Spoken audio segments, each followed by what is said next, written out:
நல்ல கைகளை அசைத்து ஒரு அல்லேலூயா சொல்லுவோம். நல்ல கைகளை தட்டி ஒரு அல்லேலூயா சொல்லுவோம்.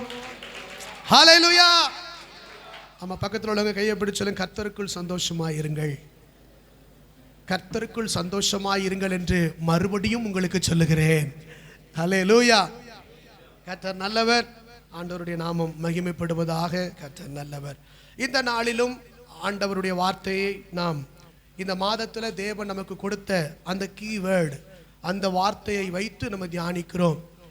யூதா வம்சத்தாரில் தப்பி மீந்திருக்கிறவர்கள் மறுபடியும் கீழே வேர்பற்றி மேலே கனி கொடுப்பார்கள் என்கிற வார்த்தை 2 ராஜாக்கள் 19ஆம் அதிகாரம் 30ஆம் வசனத்தில் எழுதப்பட்டிருக்கிற அந்த வசனத்தை வைத்து நாம் இந்த மாதத்தில் தியானித்து கொண்டு வருகிறோம். இன்றைக்கும் கடந்த வாரத்தில் நம்ம தியானித்தோம், பென்யமீன் என்பவன் மீதியா இருக்கிறான். அல்லேலூயா. அந்த மீதியா இருந்த அந்த பென்யமீன் நிமித்தம் உண்டான தயவு, பென்யமீன் அப்படின்னா அவனுக்குள் இருந்த விசேஷித்த காரியங்கள் என்ன என்பதை குறித்து நம்ம தியானித்தோம். கர்த்தர் அந்த பென்யமீனுக்குரிய ஆசீர்வாதங்களால கர்த்தர் நம்மை நிறைத்திருக்கிறார். கைகளை உயர்த்தி ஒரு ஆமேன் சொல்லுங்க. விசுவாசத்தோடு ஒரு ஆமேன் சொல்லுங்க. இந்த நாளிலும் இன்னும் சிலர் மீதியாயிருக்கிறார்கள். மீதியாயிருக்கிறவர்கள் யார் என்பதை குறித்து நம்ம தியானிக்க போகிறோம். கர்த்தர் நல்லவர். ரோமருக்கு எழுதின நிருபம் 11ஆம் அதிகாரம்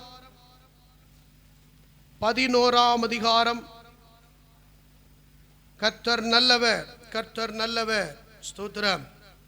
2ஆம் வசனத்தில் இருந்து நம்ம வாசிக்கலாமா?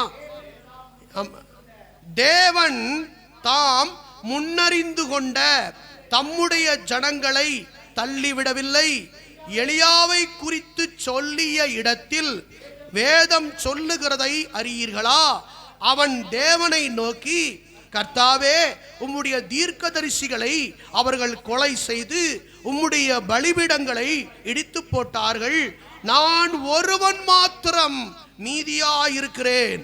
என் பிராணனையும் வாங்க தேடுகிறார்களே என்று இஸ்ரவேலருக்கு விரோதமாய் விண்ணப்பம் பண்ணின போது அவனுக்கு உண்டான தேவ உத்தரவு என்ன?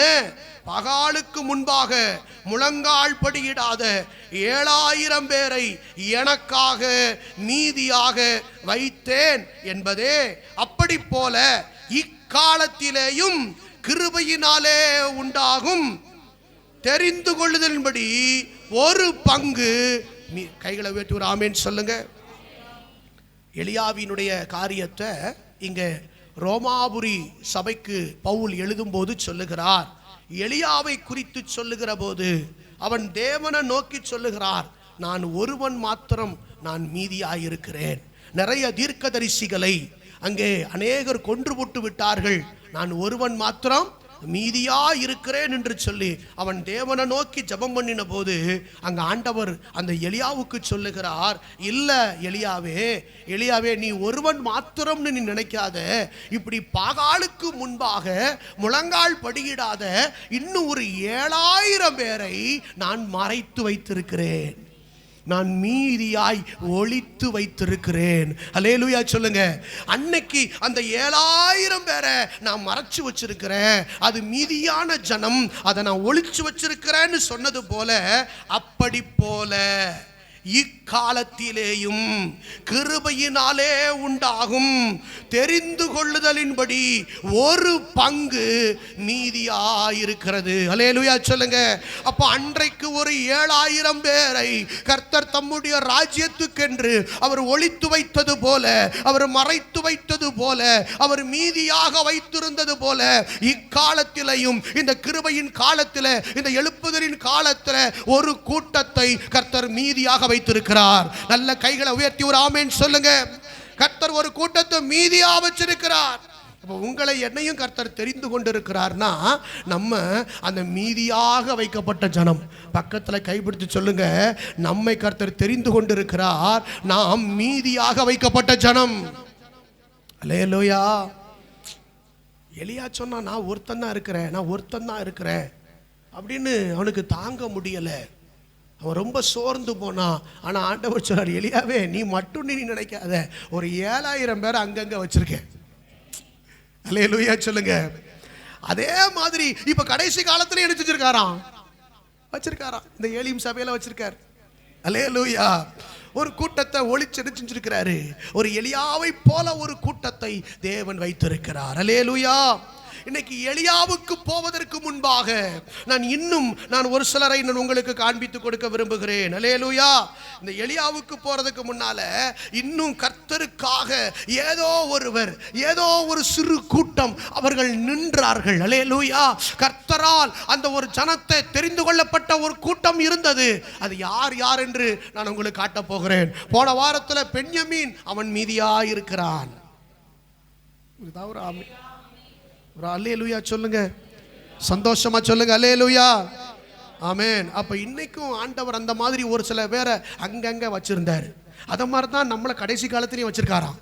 அப்படின்னா பென்யமீனை குறித்து வாசிச்சு அப்போ ஒரு பென்யமீனா நான் இருக்கணும் அப்படின்னு நமக்குள்ள அந்த ஆவிய அந்த ஒரு வைராக்கியத்தை அனல் முட்டி எழுப்பணும். அதை போல இன்னும் சிலரை கர்த்தர் அப்படி மீதியா வச்சிருந்தாராம். அப்ப அத மாதிரி என்னை இந்த கடைசி காலத்துல யாரை போல பயன்படுத்த போறார்?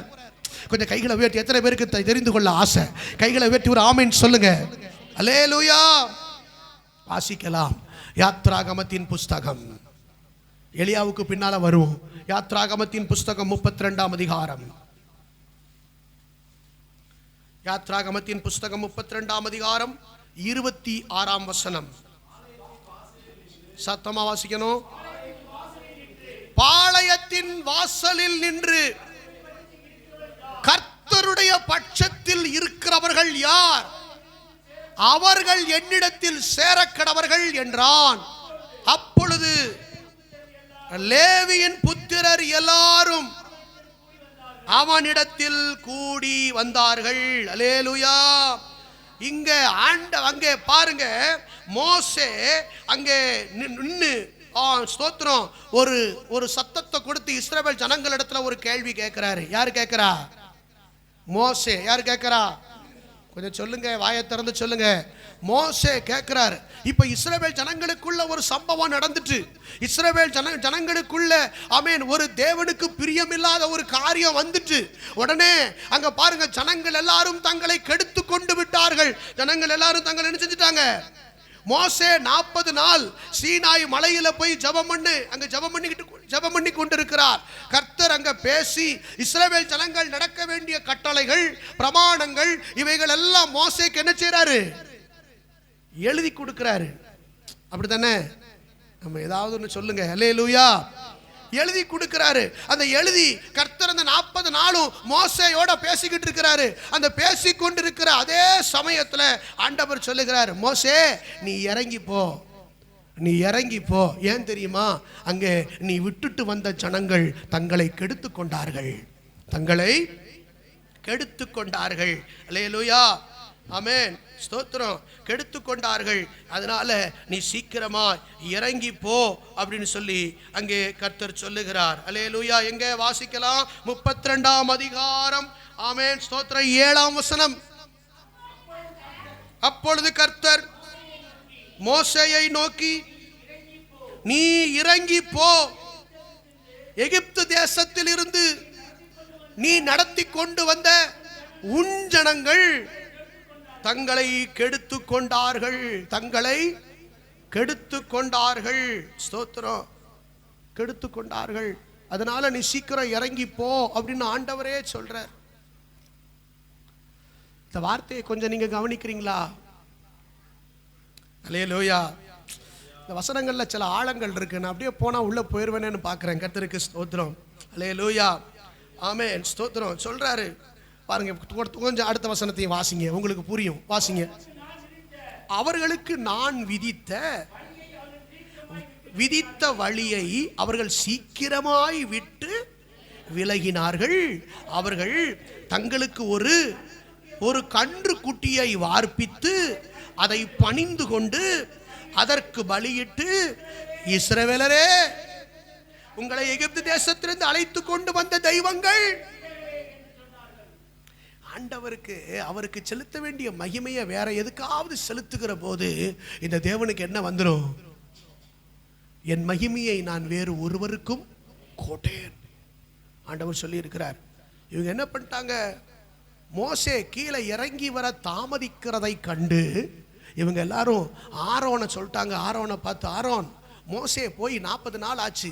அவருக்கு என்ன ஆச்சுன்னு தெரியல. ஒருவேளை என்ன ஆச்சுன்னு தெரியலன்னா என்ன அர்த்தம்? மோசே வருவாரா வரமாட்டாரானே தெரியாது. ஆமென். உயிரோட இருக்காரா இல்லையானே? நீங்க எல்லாரும் கொஞ்சம் இருக்கிற மாதிரி கொஞ்சம் ஒரு ஆமேன்னு சொல்லுங்க. அல்லேலூயா. ஆமா, தெரியல. அதனால என்ன செய்யலாம்? இதுவரைக்கும் மோசே எங்களை அழைச்சிட்டு வந்தாரு, போதும். ஆரோன், இனிமே நீங்க எங்களுக்கு பாஸ்டரா இருந்து நீங்க எங்களை நடத்துங்க அப்படின்னு சொல்லிட்டாங்க. சொன்ன உடனே அப்ப என்ன செய்யறது? இனிமே நம்ம இப்படியே நம்ம டிலே பண்ணிக்கிட்டே இருக்கக்கூடாது, நம்ம எல்லாரும் நம்ம கிளம்பிடணும் அப்படின்னு சொல்லி எல்லாரும் சொன்ன உடனே அப்போ வாங்க நம்ம என்ன செய்யலாம்? மோசே அவர் கையில ஒரு கோல் இருந்துச்சு, ஆனா இப்போ என் கையில ஒண்ணும் இல்லை. சொல்லுங்க. அவனுக்கு ஏதாவது ஒன்று இருந்தால் தானே அவன் நடத்த முடியும். உடனே பார்க்குறான். அப்போ என்ன செய்யுங்க, ஏதாவது ஒன்று செய்வோம், நம்ம ஒரு அடையாளத்தை ஒன்று உண்டு பண்ணுவோம். உண்டு பண்ணுனா தான் நம்ம தொடர்ந்து நம்ம பயணம் போகிறதுக்கு நல்லா இருக்கும்னு சொல்லி எல்லார்ட்டையும் அந்த நகையெல்லாம் கலட்டி அந்த எல்லாத்தையும் வாங்கி அவன் அப்படி போட்டு எரிச்சு அதை ஒரு விக்கிரகத்தை என்ன பண்ணிட்டான்? உண்டு பண்ணிட்டான். என்ன பண்ணிட்டான்? கன்றுக்குட்டி, பொன் கன்றுக்குட்டியை உண்டு பண்ணிட்டு சொன்னது மாத்திரம், உண்டு பண்ணினது மாத்திரமல்ல, அவன் சொல்லிட்டான், இனிமேல் இதுதான் உங்களை எகிப்திலிருந்து அழைத்து கொண்டு வந்த தெய்வங்கள் அப்படின்னு சொல்லிட்டான். இதை கர்த்தர் பார்க்கிறாரு. பார்த்துட்டு சொல்றாரு, மோசே, ஜனங்கள் தங்களை என்ன செஞ்சுட்டாங்க? நல்ல கவனிங்க. விக்கிரக ஆராதனை தேவனுக்கு பிரியமில்லாத வெறுப்பான காரியம், அருவருப்பான காரியம். 2 காரியம் ரொம்ப அருவருப்பு. விக்கிரக ஆராதனையும் வேசித்தனமும். இது 2 அருவருப்பான காரியம். அருவருப்புன்னா உங்களுக்கு தெரியும்ல, கர்த்தர் அதை கிட்டவே பார்க்கவே மாட்டாரு. அருவருப்பு. அல்லேலூயா. ஆமா, இது 2 தேவனுக்கு பிரிய விரோதமான பாவங்கள். கர்த்தருக்கு ஸ்தோத்திரம். இங்கே அந்த விக்கிரக ஆராதனை செஞ்ச உடனே மோசே இறங்கி கீழே வந்துட்டு சொல்றான். ஆமென். பின்னும் 9ஆம் வசனத்தை வாசிங்க. இந்த ஜனங்களை பார்த்தேன், இவங்க வணங்கா கழுத்துள்ள இந்த ஜனங்களை நான் பார்த்தேன். இவங்க வணங்கா கழுத்துள்ள ஜனங்கள். கர்த்தர் நம்மளை பார்க்கும்போது அவருக்கு ஏதாவது ஒன்று தோணும் பாருங்க. நம்மளை பார்க்கும்போது ஏதாவது ஒன்று தோணும். என்ன தோணும்? நான் ஜனங்களை பார்த்தேன், இவங்க வணங்கா கழுத்துள்ள அப்படின்னா இவன் கொஞ்சம் தாழ்த்தாத ஜனம், இவன் கொஞ்சம் இறங்கி வராத ஒரு ஜனம். அல்லேலூயா. நான் பார்த்தேன், இவங்க வணங்கா கழுத்துள்ள ஜனம். என் கோபம் இவர்கள் மேல் மூளவும், நான் இவர்களை அழித்து போடவும் நீ என்னை. என்னங்க அர்த்தம்? நீ என்ன மோசே பிடிச்சிக்கிட்டா இருக்காரு? ஏன் மோசேட்ட சொல்லிட்டு தான் போணுமா?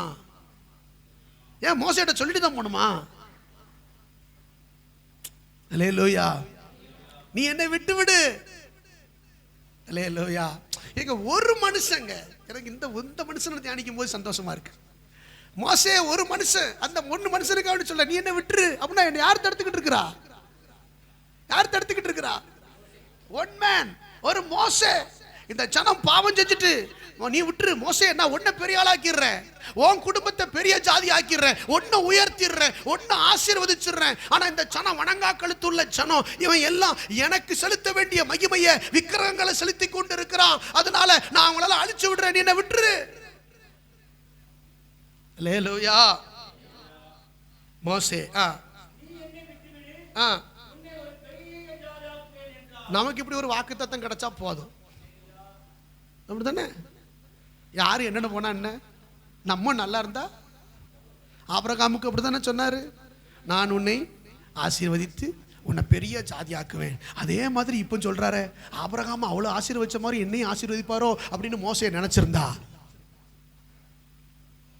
வாக்குத்தத்தம், ஆபிரகாமுக்கு கொடுத்த வாக்குத்தத்தத்தை திரும்ப எனக்கும் கொடுத்துட்டாரு. உன்னை நான் பெரிய ஜாதியா ஆக்குவேன் அப்படின்னு சொல்லி சொல்றாரு. அல்லேலூயா. நமக்கு ஒரு வாக்குத்தத்தம் கிடைச்சா போதாதா? ஆமென். கூட்ட நெரிசல்ல எத்தனை பேர் செத்தா நமக்கு என்ன? நம்ம நல்லா இருந்தா போதாதா? நம்மள கர்த்தர் உயர்த்துறேன்னு சொல்றாரு. நீ ஆராதனைக்கு வந்துட்ட, சூப்பரா இரு, உனக்கு நான் ஆசீர்வதிக்கிறேன், கார் தர்றேன், வீடு தர்றேன், நகை தர்றேன், கல்யாணம் முடிச்சு வைக்கிறேன், நல்ல வேலை வாங்கி தரேன், நல்ல வருமானத்தை தர்றேன். மோசே அதான் ஒரு மனுஷன், அந்த ஒரு மனுஷன். அல்லேலூயா. மோசே அடுத்த வசனம் பேசுறான் பாருங்க. மோசே தன் தேவனாகிய கர்த்தரை நோக்கி, கர்த்தாவே, தேவரீர் மகா பலத்தினாலும் வல்லமை உள்ள கையினாலும் எகிப்து தேசத்திலிருந்து புறப்பட பண்ணின உம்முடைய ஜனங்களுக்கு விரோதமாக அவர் ஆண்டவர் சொல்லும் போது சொல்றார், மோசே ஓன் ஜனம் தங்களை கெடுத்துக் கொண்டார்கள். அப்படித்தானே இருக்கு. ஓன் ஜனம், உன் ஜனங்கள் தங்களை கெடுத்துக் கொண்டார்கள். இது ரெண்டு பேருக்குள்ள போட்டி. ஏன் ஜனங்கள் இல்ல, உங்க ஜனங்கள். யார் சொல்றார்? மோசே சொல்றா, உங்க ஜனங்களுக்கு விரோதமாக உங்க கோபம் பற்றி எறிவது. ஆண்டவரை பார்த்தே கேட்கிறான். அல்லேலூயா சொல்லுங்க. உங்க ஜனங்களுக்கு விரோதமாக உம்முடைய கோபம் பற்றி எறிவது. ஆண்டவரே, இது சரிதானா? நீங்க எப்படி கோபப்படலாமா? நீங்க தானே அழைச்சிட்டு வந்தீங்க.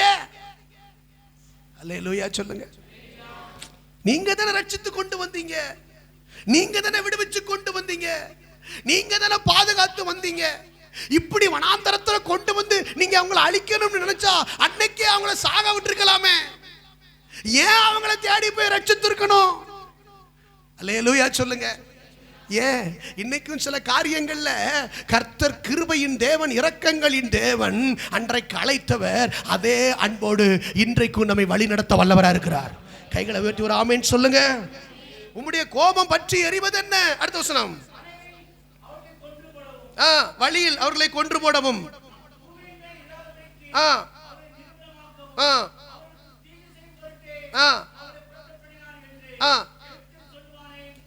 எகிப்தியர் சொல்லுவானே, அவங்கிட்ட இருந்து 10 வாதைகளை ஏற்படுத்தி அவனை எல்லாம் திணறடிச்சு அவன்கிட்ட இருந்து நீங்க மீட்டெடுத்து கொண்டு வந்தீங்களே, இப்ப பாரு வனாந்தரத்துல கொண்டு போய் இந்த ஆண்டவர் கொண்டு போட்டாருன்னு இதை எகிப்தியர் சொல்ல மாட்டானா? இந்த புறஜாதியார் சொல்ல மாட்டானா? ஆண்டவரே, அவன் பாவத்துல கிடந்தான், அவன் சாபத்துல கிடந்தான், அவன் நல்லா உலகத்துல வாழ்ந்துட்டு கிடந்தான், அவனை ரட்சித்து நீங்க வேத கோயிலுக்கு கொண்டு வந்து அவனை நல்ல ஞானஸ்நானம் கொடுத்து அவனை நல்லா ஆசீர்வதிச்சு அவனுக்கு ஊழியத்தை கொடுத்துட்டு இப்போ நீங்க அவங்களை ஏன் கொல்ல போறீங்க? அல்லேலூயா சொல்லுங்க. ஆமென். எகிப்தியர் சொல்லுவானே, இவன் வேதம் வேதம்னு போனான், சர்ச்சுன்ட்டு போனான், உபவாசம்ட்டு போனான். இப்போ பாரு, அவங்க கர்த்தரே அவனுக்கு விரோதமா நிக்கிறாருன்னு எகிப்தியர் சொல்லுவானே. கர்த்தர் ஒருபோதும் புறஜாதிகள் மத்தியில நம்மை நிந்திக்க விட மாட்டார். கைகளை வெட்டி ஒரு ஆமென் சொல்லுங்க. கைகளை வெட்டி ஒரு ஆமென் சொல்லுங்க.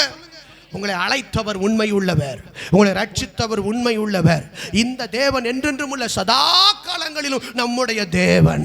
முடிவு பரியந்தம் உங்களை என்னையும் கர்த்தர் நடத்துவார். நான் உன்னை விட்டு விலகுவதும் இல்லை, உன்னை கைவிடுவதும் இல்லை என்று சொன்ன கர்த்தர் இன்றைக்கும் நம்முடைய வாழ்க்கையில சில நேரங்களில் சில காரியங்கள் வந்திருக்கலாம், ஆனா கர்த்தர் சொல்லுகிறார், இல்ல, உன்னை நான் கடைசி மட்டும் நடத்துவேன். அல்லேலூயா.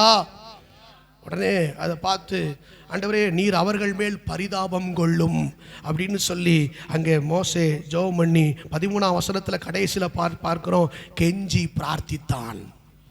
அந்த வார்த்தை போட்டிருக்கு பாருங்க, 13ஆம் வசனத்தினுடைய கடைசி வார்த்தையை பாருங்க, கெஞ்சி பிரார்த்தித்தான். ஆண்டவற்ற ஒரு பக்கம் இப்படி கேட்டு கேட்டு ஆண்டவற்ற அழுது, இன்னும் பாருங்க, அவன் இறங்கி வரல. நீ இறங்கி போன்னு சொல்றாரு, இவன் இறங்கி போகல.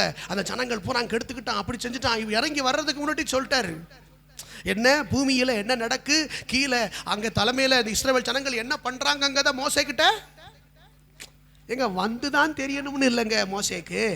அங்க மோசே கர்த்தரோடு இருக்கும்போது அங்க வச்சே சொல்லிடுவாரு, என்ன கீழே நடந்துகிட்டு இருக்கு அப்படிங்கறத யார்கிட்ட சொல்லிடுவாரு. சபைக்குள்ள என்ன நடந்துகிட்டு இருக்குன்னு யார்கிட்ட சொல்லிடுவாரு. குடும்பத்துக்குள்ள என்ன நடந்துகிட்டு இருக்குன்னு யார்கிட்ட சொல்லிடுவாரு. வந்துதான் தெரியணும்னு இல்ல, நாங்க ஆல்ரெடி தெரிஞ்சுக்கிட்டு தான் வருவோம். கைகளை உயர்த்தி ஒரு அல்லேலூயா சொல்லுங்க. ஆமா, தேவனோடு இருக்கிற மோசே கிட்ட கர்த்தர் வெளிப்படுத்துவார். ஆண்டவர் சொன்னார், நான் மற்ற மனுஷங்க கிட்ட பேசின மாதிரி மோசேட்ட பேச மாட்டேன். மற்ற மனுஷங்க கிட்ட சொப்பனங்கள் மூலமா தரிசனங்கள் மூலமா பேசுவேன், ஆனா மோசே கிட்ட மட்டும் முகமுகமா பேசுவேன். கைகளை உயர்த்தி ஒரு ஆமென் சொல்லுங்க. கைகளை உயர்த்தி ஒரு ஆமென் சொல்லுங்க. கைகளை உயர்த்தி ஒரு ஆமென் சொல்லுங்க. பாருங்க, கீழே வர்றாரு. உடனே முதல்ல கேட்டான், ஆண்டவரே அப்படின்னா அழிக்க கூடாது அப்படின்னு சொல்லி அவன் ஜெபிக்கிறான். ஜெபிச்ச உடனே கர்த்தர் அங்க பாருங்க கீழே வந்து பார்த்தா அங்க என்ன பண்ணிட்டான், ஒரு பொன் கன்றுக்குட்டியை உண்டாக்கி அங்க என்ன நடந்துகிட்டு இருக்கு, ஒரே டான்ஸ், ஆடல் பாடல் நடந்துகிட்டு இருக்கு. அப்படித்தானே? ஆடல் பாடல் எல்லாம் நடனம் பண்ணிக்கிட்டு எல்லாரும் ஆடிக்கிட்டு இருக்காங்க. ஆராதனை இப்ப என்னவா மாறிட்டு, ஆடல் பாடலா மாறிட்டு. அப்படித்தானே? அல்லேலூயா, ஸ்தோத்திரம். அவங்க எல்லாம் ரொம்ப ஜாலியா இருக்காங்க. இப்போ சர்ச்சுக்குள்ள எப்படி இருக்கும், எப்படி இருக்காங்க இப்போ சொல்லுங்க. ஜாலியா இருக்கணும், சர்ச்சுக்குள்ள நல்ல பாட்டு இருக்கணும், நல்ல டான்ஸ் இருக்கணும், நல்ல ஜோக் இருக்கணும். அப்படித்தானே? இப்ப அங்க ஆரோன் ஜனங்களுக்கு ஏத்தபடி எல்லாத்தையும் என்ன செய்ய ஆரம்பிச்சிட்டான், அடி, சண்டை மேளத்தை அடி. இப்ப பூரா என்ன மேளம் சொல்லுங்களேன், ஒரே சண்டை மேளம் தான் இப்போ. ஆமென். அடி. ஒரு பாஸ்டரை வரவேற்கணும்னா இப்ப என்ன அடிச்சு கூட்டு வராங்க, நீங்கெல்லாம் பார்த்ததில்லன்னு நினைக்கிறேன். ஆமா, இறங்கி ஒரு காரை விட்டு டோரை இறங்கினோம்னா டண்டக்க டண்டக்க டண்டக்க டண்டக்க. ஆக்சுவலா சண்டை மேளம்ங்கிறது என்ன தெரியுமா, போர் மேளம். அது நம்ம தமிழ்நாட்டுக்குரியதல்ல, நீங்க நல்லா தெரிஞ்சுக்கணும். ஆனா நம்ம தமிழ்நாட்டுக்குள்ள இப்ப என்ன வந்துட்டு, என்ன சண்டை மேல அடிச்சு போருக்கா போறியா? ஆமா, எல்லா ஃபங்க்ஷன்களுக்குள்ள இப்ப என்ன வருது, ஒரே சண்டை மேளம் தான் அடிச்சு. ஆமா, இப்ப வந்து நம்ம ஆட்களுக்குள்ள இப்ப பாருங்க, பெரிய சில சில பெரிய பெரிய ஆராதனைகள், மியூசிக் கான்சர்ட்ஸ் எல்லாம் நீங்க பார்க்கும்போது பாத்தீங்கன்னா அங்க சகல மேளங்கள் இருக்கு. பார்த்திருக்கீங்களா நீங்க? நையாண்டி மேளம், உருமி மேளம், செண்டை மேளம், இந்த வயிற்றுல வச்சு டப்பு டப்பு மகுடம் எல்லாத்தையும் வச்சுக்கிட்டு டண்டக்கு டண்டக்கு டண்டக்கு டண்டக்கு உம்மாலே. இந்த பாட்டை பாருங்க, தெரியும் உங்களுக்கு. சரியா? எல்லா மேளமும் என்ன செய்யும் இருக்கும். இவ்வுலகில் எனக்கு எல்லாம் நீர் அல்லவா, அன்பே நீர் என்னுடைய தெய்வம் என்றும் ஐயா, துதித்திடுவேன், உண்மையாக ஆராதித்திடுவேன். ஸ்டெப் மட்டும் தான் போட முடியாது. என்ன வந்துட்டு ஒரே டான்ஸ், ஆட்டம் பாட்டம். ஜனங்கள் ஆராதனைக்குள்ள, சபைக்குள்ள என்ன கொண்டு வந்துட்டாங்க, பரிசுத்தம் இல்லை, சத்தியம் இல்லை, பயபக்தி இல்லை, வேதத்துக்கு இடம் இல்லை, மற்றதுக்கெல்லாம் இடம் இல்லை. இப்போ சபை வந்து இப்போ எப்படி ஆரோன் எப்படி ஆக்கி வச்சிருக்காரு, என்டர்டெயின்மெண்ட்டாக ஆக்கி வச்சிருக்காரு. இந்த பக்கம் 4 லைட்டு பழிச்சு பழிச்சு பழிச்சு பழிச்சு பழிச்சு பழிச்சு பழிச்சு. அன்னைக்கு ஒரு சர்ச்சுக்கு போயிருந்தோம், அந்த பக்கம் 4 லைட்டு, இந்த பக்கம் 4 லைட்டு, பயங்கரமா பழிச்சு பழிச்சு அணைஞ்சு அணைஞ்சு எரியுது. ஆவிக்குரிய வாழ்க்கை மாதிரியே. புரியுதா? ஆவிக்குரிய வாழ்க்கை எப்படிதான் எரியுது, அத மாதிரி. அல்லேலூயா, கர்த்தருக்கு ஸ்தோத்திரம். அப்போ இங்க இப்படி வந்து நடந்துகிட்டு இருக்கு எல்லாரும். ஆனா சொல்றது என்னது, ஆராதனைக்கு போறோம், கர்த்தருக்கு பண்டிகை. பண்டிகை யாருக்கு? கர்த்தருக்கு பண்டிகை அப்படின்னு சொல்லி இங்க போறாங்க. இங்க எல்லாம் விக்கிரக ஆராதனை, பொன் கன்று குட்டிகளை செஞ்சு எல்லாரும் வழிபட்டுக்கிட்டு இருக்கிறாங்க. இப்ப வந்து பாருங்க, மோசே வந்துறான், கீழே இறங்கி வர்றான். கீழே இறங்கி வந்து எல்லா ஜனங்களும் ஆட்டம் பாட்டம். என்னது, ஒரே ஆட்டம் பாட்டம் நடக்கு. 26ஆம் வசனத்துல அவன் நின்று கூப்பிடுறான், பாளையத்தின் வாசலில் நின்று. எங்க இவன் உள்ளே போக இவனுக்கு விருப்பம் இல்லை. மோசே தேவ சமூகத்திலிருந்து இறங்கி வர்றான். இவனுக்கு இந்த கூட்டத்துக்கு உள்ளே நான் போக கூடாது. இந்த பாளையத்துக்குள்ள அசுத்தம் நடந்துகிட்டு இருக்குது. இந்த பாளையத்துக்குள்ள தேவனுக்கு விரும்பாத காரியங்கள் நடந்து கொண்டிருக்கிறது. இதுக்கு உள்ளே நான் போக கூடாது. எங்க சரியில்லாத இடத்துக்குள்ள உள்ளே போக கூடாதுங்க. வாசல்ல நின்றணும். அல்லேலூயா சொல்லுங்க. மோசே வந்து காலை உள்ள வைக்கல, பாளையத்தின் வாசலிலே நின்று கூப்பிடுறான், டேய், கர்த்தருடைய பட்சத்தில் இருக்கிறவர்கள் யார், அவர்கள் என்னிடத்தில் சேரக்கடவர்கள் என்றான். அப்பொழுது ஒரே ஒரு கூட்டத்துக்கு மட்டும் அந்த சத்தம் கேக்கு, ஒரு உணர்வு வருது. ஒரு அல்லேலூயா சொல்லுங்க. லேவியின் புத்திரர் எல்லாரும் அவனிடத்தில் கூடி வந்தார்கள். அல்லேலூயா. லேவியின் புத்திரர்கள் எல்லாரும் அவட கூடி வந்த உடனே எல்லாரும் நேரம் எங்க வந்துட்டாங்க? பாளையத்தின் வாசல்ல நிற்கிற அந்த மோசே இடத்துல வந்து எல்லாரும் லேவியின் புத்திரர் வந்து, ஐயா நாங்க உங்க கூட நிக்கிறோம். அல்லேலூயா சொல்ல மாட்டீங்களே? பாஸ்டர் உங்க கூட நாங்க நிக்கிறோம். ஆமேன். ரொம்ப மெதுவா சொல்லுதீங்க. ரொம்ப மெதுவா தான் நிப்பே போல தெரியுது. சத்தமா சொல்லுங்க அல்லேலூயா. நாங்க உங்க கூட நிக்கிறோம் பாஸ்டர். ஆமேன். எல்லாரும் ஆமா எங்களுக்கு இது பிடிக்கல, இந்த ஆராதனை எங்களுக்கு சரியில்லைன்னு தோணுது, இந்த சரியில்லைன்னு எங்களுக்கு தோணுது, அதனால நாங்க வந்து எங்களுக்கு அது வேண்டாம், நாங்க உங்க கூட நிக்கிறோம் பாஸ்டர். நின்ன உடனே அவங்க சொல்ல, அடுத்த வசனம் 27, அவன் அவர்களை நோக்கி, உங்களில் ஒவ்வொருவனும் வா என் பட்சத்து கர்த்தருடைய பட்சத்துல நிற்கிறவன் அப்படின்னு சொல்லி கூப்பிடுறான். மோசே பட்சத்துல நிற்கிறவன் கூப்பிடல, என் பக்கத்துல நிக்கிறவங்க யாருன்னு கூப்பிடல, அவன் யார் பக்கத்துல நிக்கிறவன்னு கூப்பிட்டான். ஆமா, இன்னைக்கு நான் சொல்றேன், இன்னைக்கு ஒவ்வொரு தேவ மனுஷர்களும் கர்த்தருடைய பட்சத்தில் நிற்கிறவர்களை தேடும், தாம் பக்கத்துல கூட்டம் சேர்க்க விரும்பக்கூடாது. அந்த பாஸ்டருக்கு சப்போர்ட், இந்த பாஸ்டருக்கு அப்படிலாம் கிடையாது. நான் அப்பல்லோவை சேர்ந்தவன், நான் கேபாவை சேர்ந்தவன், நான் பவுலை சேர்ந்தவன் அப்படின்லாம் நினைச்ச கூடாது. அப்படி வசனம் இருக்கா உங்களுக்கு தெரியுமா? எத்தனை பேர் படிச்சிருக்கீங்க? மோசேக்கு பக்கத்தில் நிக்கிறதுக்கு இல்ல, கர்த்தரின் பக்கத்தில், கர்த்தரின் பட்சத்தில் நிற்கிறவர்கள் கைகளை உயர்த்தி ஒரு ஆமேன் சொல்லுங்க.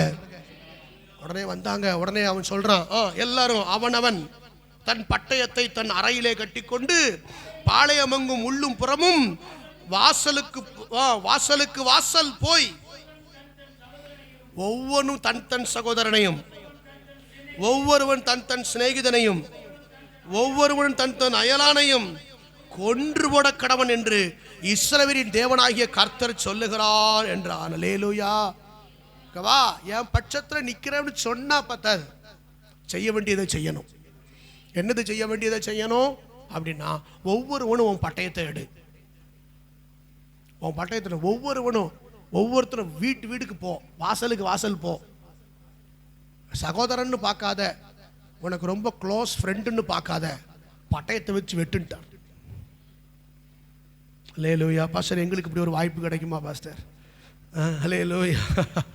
கொன்று போட கடவன் அப்படின்னு சொல்லிட்டாரு. அன்றைய தினத்தில் ஏறக்குறைய 3000 பேர் என்ன பண்ணாங்க?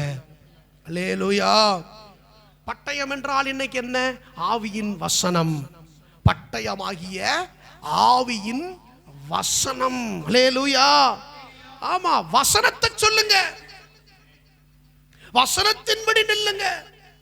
அல்லேலூயா.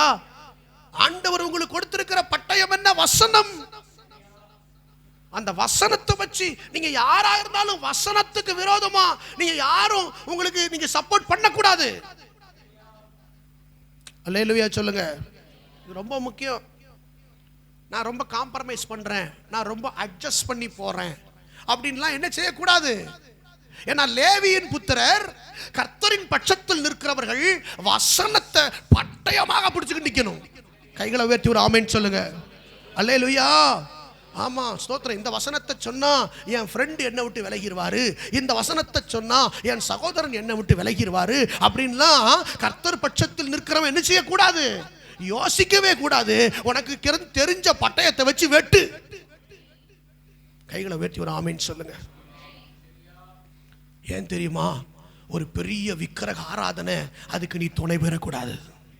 அல்லேலூயா. பொன் கன்று குட்டிகளை அவங்க உண்டாக்கி, இவர்கள் தான் என் எகிப்திலிருந்து அழைச்சு வந்த தெய்வங்கள்னு சொல்லிட்டாங்க. ஆமென். இந்த வார்த்தை இனிமே இருக்கக்கூடாதுன்னு சொல்லி அங்க கர்த்தரின் பட்சத்தில் நிற்கிறவர்கள் யார்? பொன் கன்று குட்டின்னா என்னன்னு நான் கடந்த வாரங்களை நான் உங்களுக்கு சொல்லியிருக்கேன். எத்தனை பேருக்கு ஞாபகம் இருக்கு?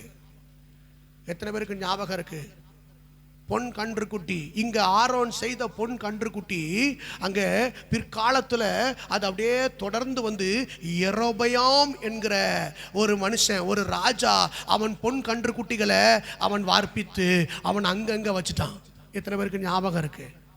ஞாபகம் இருக்கா இல்லையா? 2-3 இடத்தை வேகமா நான் உங்களுக்கு காட்டுறேன் பாருங்க. கர்த்தர் நல்லவர். ஆமென். கர்த்தருக்கு ஸ்தோத்திரம். ஸ்தோத்திரம். 1 ராஜாக்கள் வாசிக்கலாம் வேகமா. 2 ராஜாக்கள் 10ஆம் அதிகாரம் 29ஆம் வசனம். ஆனாலும் பெத்தேலிலும் தானிலும் வைத்த பொன் கன்று குட்டிகளால் இஸ்ரவேலை பாவம் செய்ய பண்ணின நேபாத்தின் குமாரனாகிய யெரொபெயாமின் பாவங்களை விட்டு யெகூ விலகவில்லை. அல்லேலூயா. யெரொபெயாமின் பாவம், பொன் கன்று குட்டிகளை வச்சு அவன் பாவம் செய்தான். ஒன்ன பெத்தேல்ல வச்சான், இன்னொன்னு எங்க வச்சான்? 2 இடத்துல வச்சுட்டான். தேவனுடைய ஜனங்களுக்கு இந்த 2 இடமும் ரொம்ப முக்கியமானது. பெத்தேலும் முக்கியமானது, தானும் முக்கியமானது. இவன் என்ன பண்ணா பாருங்க, எல்லாரும் பெத்தேல்னே போறான், தான்னு இவன் போறான். அதனால இவங்களெல்லாம் ரொம்ப விசேஷமா பார்க்கிற அந்த இடத்துல கொண்டு வந்து இவன் பொன் கன்று குட்டிகளை கொண்டு வச்சுட்டான். அல்லேலூயா. நீங்க இதை வணங்குங்க அப்படிங்கன்னு கொண்டு வச்சுட்டான். அல்லேலூயா. ஆமென். யெரொபெயாம் தேவன் இருக்க வேண்டிய பெத்தேல்ல. பெத்தேல் என்றால் என்ன? பெத்தேல் என்றால் என்ன? தேவன் தரிசனம் கிடைக்கிற இடம். ஆதியாகமம் 28ஆம் அதிகாரத்தில் ஆமென் 17, 18, 19 யாக்கோபுக்கு தரிசனம் கிடைக்குது. அந்த இடத்துக்கு முதல்ல பேர் என்னது? பக்கத்தில் கைப்பிடிச்சு சொல்லுங்க. பெத்தேலுக்கு முதல்ல அந்த இடத்துக்கு பேர் என்ன முதல்ல இருந்தது? பக்கத்தில் கைப்பிடிச்சு சொல்லுங்க. சொல்ல மாட்டேங்க, நீங்க மறக்க கூடாதுன்னா. ஆமென். அல்லேலூயா. இந்த லூசு தான் 2வது எப்படி மாறுச்சு? பெத்தேலா மாறுச்சு. அல்லேலூயா. பெத்தேலா மாறுச்சு. அப்போ தேவ தரிசனம் கிடைக்கிற இடம். 2 ராஜாக்கள் 2ஆம் அதிகாரம் 3ஆம் வசனத்துல தீர்க்கதரிசிகளை உருவாக்குற இடம் பெத்தேல். 2 ராஜாக்கள் 2ஆம் அதிகாரம் 3ஆம் வசனம் டக்குன்னு வாசிங்க.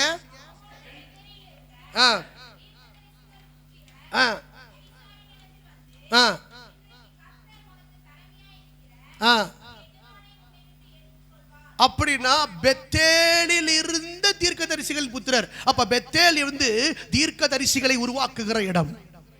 பெத்தேல் என்பது தேவ தரிசனம் கிடைக்கிற இடம்.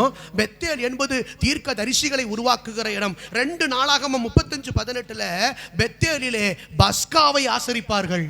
35:18 2 நாளாகமம் 35:18 சீக்கிரமா.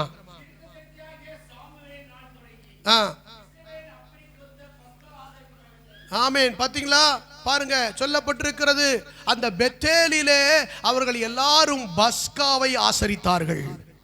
பஸ்கா ஆசரிக்கிற இடம் என்ன இடம்? பெத்தேல். அப்போ தேவன் திருவிருந்து எடுக்கிற இடம். எவ்வளவு பரிசுத்தமான இடமா இருக்கணும். பெத்தேல் எவ்வளவு பரிசுத்தமான இடமா இருக்கணும். அப்ப பெத்தேலுக்கு 3 குறிப்பு சொன்னேன். தான் என்பது என்ன? தான் என்பது கர்த்தருடைய வார்த்தை கிடைக்கிற இடம். என்ன கிடைக்கிற இடம்? கர்த்தருடைய வார்த்தை. 1 சாமுவேல் 2ஆம் அதிகாரம் 3ஆம் வசனம். 1 சாமுவேல் 3ஆம் அதிகாரம் 20ஆம் வசனம். 1 சாமுவேல் 3:20 வாசிங்க.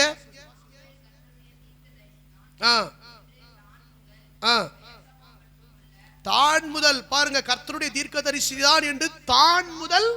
அப்ப கர்த்தருடைய வார்த்தை முதல்ல எங்க இருந்து எங்க வரைக்கும் போச்சு? ஃபர்ஸ்ட் தான். அங்க இருந்து பெயர்சபா வரைக்கும் விளங்கினது. கர்த்தருடைய வார்த்தை கிடைக்கிற இடம் தான். அல்லேலூயா. 2வது நியாயாதிபதிகள் 20ஆம் அதிகாரம் 1ஆம் வசனம் வாசிங்க.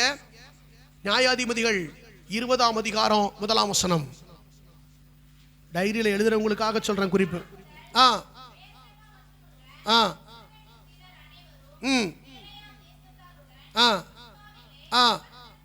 மிஸ்பா என்கிற ஏகோபித்து கூடுகிற இடம் தான். எல்லாரும் ஒருமனப்பட்டு ஏகோபித்து கூடுகிற இடம் எது? தான். கர்த்தர் ஜனங்களை எல்லாரும் ஒருமனப்பட்டு கூடுகிற இடம் மிஸ்பாவிலே அப்படின்னு சொல்லப்பட்டிருக்கு. அல்லேலூயா. ஆமென். மிஸ்பா என்பது சாட்சியின் இடம். மிஸ்பா என்பது என்னது? சாட்சியின் இடம். ஆதியாகமம் 31ஆம் அதிகாரத்துல 50ஆம் வசனத்துல வாசிக்கிறோம். அவர்கள் மிஸ்பாவிலே உடன்படிக்கை பண்ணி கொண்டார்கள். யாக்கோபு லாபானோ. யாரு? யாக்கோபு லாபானோ. மிஸ்பா என்பது சாட்சியின் இடம். அப்ப தான் என்பதும் பெத்தேல் என்பதும் தேவனுடைய பிள்ளைகளுக்கு ரொம்ப முக்கியமான இடம். ஆமென் சொல்லுங்க. தேவ தரிசனம் கிடைக்கிற இடம், தீர்க்க தரிசிகளை உருவாக்குகிற இடம், கர்த்தருடைய வார்த்தை கிடைக்கிற இடம், சாட்சி கிடைக்கிற இடம், பஸ்காவை ஆசரிக்கிற இடம், இது எல்லாம் ரொம்ப முக்கியமான இடமா தேவ ஜனங்கள் கூடி வந்து தேவ நாமத்தை மகிமைப்படுத்துகிற இடம். ஆனா யெரொபெயாம் என்ன தெரியுமா செஞ்சான்? இந்த இடத்துல கொண்டு வந்து பெத்தேல்ல ஒரு பொன் கன்றுக்குட்டியை வச்சுட்டான், தான்ல ஒரு பொன் கன்றுக்குட்டியை வச்சுட்டான். ஜனங்களை அப்ப எதுக்குள்ள கொண்டு வந்துட்டான்? இது பொன் கன்றுக்குட்டி, இந்த விக்கிரக ஆராதனைகளுக்குள்ளாக அவன் கொண்டு வந்து விட்டான். அல்லேலூயா சொல்லுங்க. அதனாலதான் யெரொபெயாமின் பாவம் என்று சொல்லி பைபிள்ல அந்த பாவத்துக்கு பேரே அவன் பேர சொல்றாரு, பொன் கன்றுக்குட்டி. அல்லேலூயா. இன்னைக்கு நம்முடைய வாழ்க்கையில ஸ்தோத்திரம், நம்முடைய சபை அது பரிசுத்தமா இருக்கணும். அல்லேலூயா சொல்லுங்க. ஆமென், ஸ்தோத்திரம். அதுல எந்த ஒரு விக்கிரகங்களுக்கோ எந்த ஒரு தேவனுக்கு பிரியமில்லாத காரியங்களுக்கோ நம்ம என்ன செஞ்சிடக்கூடாது, இடம் கொடுத்துடவே கூடாது. விக்கிரக ஆராதனை என்பது, நாங்க என்ன பாஸ்டர் விக்கிரக ஆராதனை செய்றோம், சபைக்குள்ள முக்கியமான பொருட்கள் இருந்தாலே விக்கிரக ஆராதனையா மாறிடும். அந்த காலத்துல கேதுரு மரங்களை வச்சு அதை பொன் தகட்டால மூடி அன்னைக்கு வந்து அந்த சாலமோன் தேவாலயத்தை கட்டுனா, இன்னைக்கு நம்ம தங்கத்தை கொண்டு உள்ள வச்சுக்கிட்டு இருக்க முடியாது. ஒரு அல்லேலூயா சொல்லுங்க. ஆமென். 7 பொன் குத்துவிளக்கின் மத்தியிலே கர்த்தர் உலாவுகிறார் என்று சொல்வதற்காக நான் ஒரு பொன் குத்துவிளக்கை கொண்டு உள்ள வைக்க முடியாது. அல்லேலூயா. அப்ப ஆலயத்துக்குள்ள இன்னைக்கு விக்கிரக ஆராதனை சம்பந்தப்பட்ட காரியங்களை ஆலயத்துக்குள்ள என்ன செய்யக்கூடாது, கொண்டு வரக்கூடாது. கைகளை உயர்த்தி ஆமென் சொல்லுங்க. விக்கிரக ஆராதனை சம்பந்தப்பட்ட காரியங்களை ஆலயத்துக்குள்ள என்ன செய்யக்கூடாது. நான் இப்படி சொன்ன உடனே நீங்க இந்த ஆலயம் நினைக்கீங்க, இப்படி சொல்லுங்க, விக்கிரக ஆராதனை சம்பந்தப்பட்டதை இந்த ஆலயத்துக்குள்ள கொண்டு வரக்கூடாது. என்ன மாதிரி பார்த்து சொல்லுங்க கொஞ்சம்.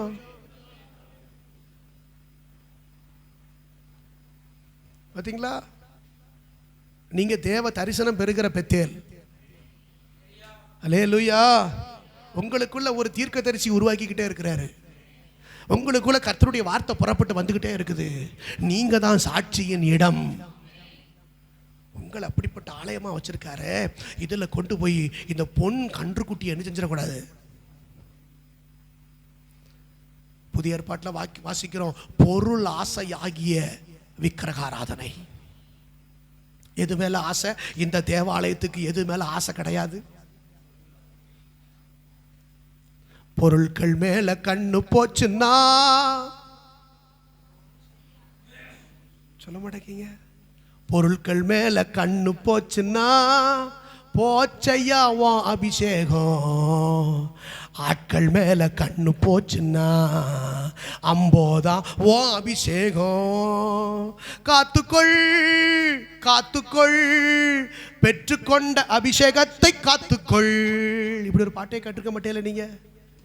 ஃபாதர் பெர்க்மன்ஸ் தான் பாடியிருக்காரு. எத்தனை பேர் கேட்டிருக்கீங்க?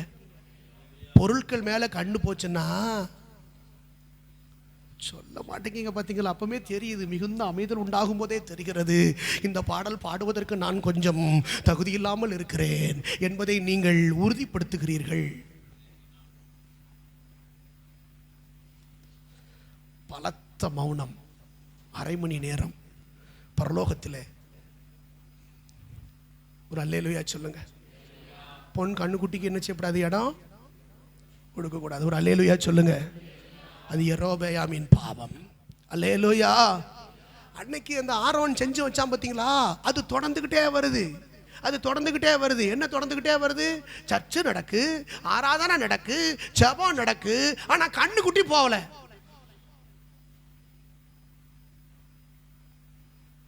கண்ணுக்குட்டி என்ன செய்யல, போகல. இதுதான் அங்க நடந்துகிட்டே இருக்கு. கர்த்தருக்கு கண்ணுக்குட்டினா என்னது? இன்னொரு சொல்றேன் பாருங்க. 1 ராஜாக்கள் 14ஆம் அதிகாரம். 1 ராஜாக்கள் 14ஆம் அதிகாரம் 7ல இருந்து வாசிங்க. உப்பு பள்ளத்தாக்கிலே மடங்கடித்து யுத்தம் செய்து 1 ராஜாக்கள் நீர் போய் யெரொபெயாமை நோக்கி,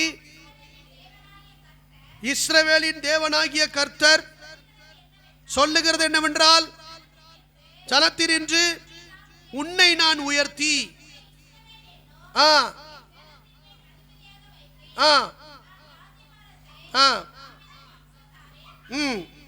சரி பாருங்க பாருங்க, நான் கர்த்தர் சொல்றாரு யெரொபெயாமை நோக்கி. இந்த யெரொபெயாம் யார் தெரியுமா?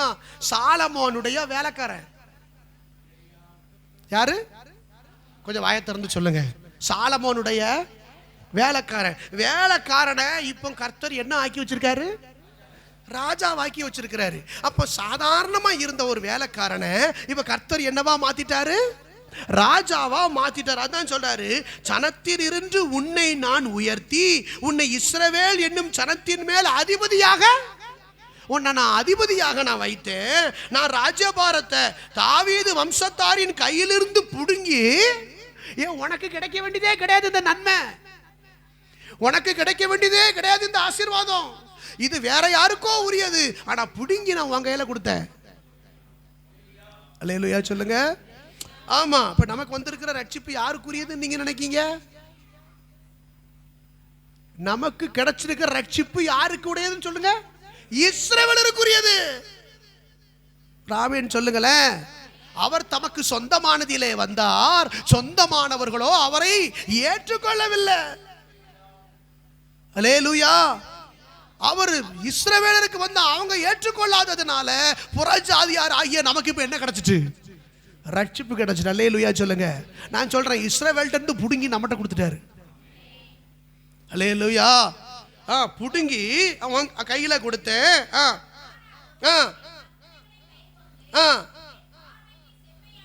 என் பார்வைக்கு செம்மையானதை செய்ய தன் முழு இருதயத்தோடும்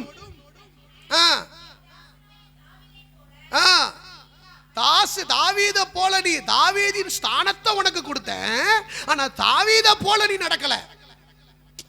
ஒரு அல்லேலூயா சொல்லுங்க. தாவீதின் ஸ்தானத்தை உனக்கு கொடுத்தேன், ஆனா தாவீத போல நீ நடக்கல. ஆமென். அடுத்த வசனம் சொல்றாரு, முன் இருந்த எல்லாரை பார்க்கிலும் பொல்லாப்பு செய்தாய், எனக்கு கோபம் உண்டாக்க நீ போய் உனக்கு அந்நிய தேவர்களையும் வார்க்கப்பட்ட விக்கிரகங்களையும் உண்டு பண்ணி உனக்கு புறம்பே, எல்லாரும் சொல்லுங்க, என்னை தள்ளிவிட்டாய். எல்லாரும் சொல்லுங்க, என்னை. யார் சொன்னா? ஆண்டவர் சொல்றாரு. பாரு, உன்னை நான் வேலைக்காரனா இருந்தவனை உன்னை அதிபதியா வச்சு உனக்கு கிடைக்கக்கூடாத ஆசீர்வாதங்கள் எல்லாம் உனக்கு கொடுத்து உன்னை மேன்மைப்படுத்தி நான் வச்சிருந்தோம்னா நீ சாதாரணமா இருக்கும்போது ஒழுங்கா இருந்த, இப்ப நீ உயர்த்தப்பட்ட பின்பு நீ என்னை தள்ளிவிட்டாய். அல்லேலூயா சொல்லுங்க. என்னை தள்ளிவிட்டாய், என்னை தள்ளிவிட்டாய். ஆண்டவர் பாருங்க எவ்வளவு துக்கப்படுவார் தெரியுமா? அத சவுலை ராஜாவாக்கினது எனக்கு மனஸ்தாபமா இருக்கிறது. அல்லேலூயா. சவுலை ராஜாவாக்குனது எனக்கு, ஆமா, கழுதைய தேட போனான், கழுதைய தேட போனவனை கூப்பிட்டு அபிஷேகம் கொடுத்து இஸ்ரவேலினுடைய முதல் ராஜாவாக நான் அபிஷேகம் பண்ணினேன். ஆனா என் வார்த்தைகளை கை கொள்ளாமல் அவன் என்னை தள்ளிவிட்டான். அல்லேலூயா சொல்லுங்க. அல்லேலூயா. இந்த பொன் கன்றுக்குட்டி என்பது எதுக்கு சமம் தெரியுமா? நம்ம எந்த இடத்துல ஆண்டவரை விட்டுட்டு மற்றதுக்கு முக்கியத்துவம் கொடுக்கிறோமோ அப்போ நமக்குள்ள என்ன இருக்குன்னு அர்த்தம் சொல்லுங்க. பொன் கன்றுக்குட்டி.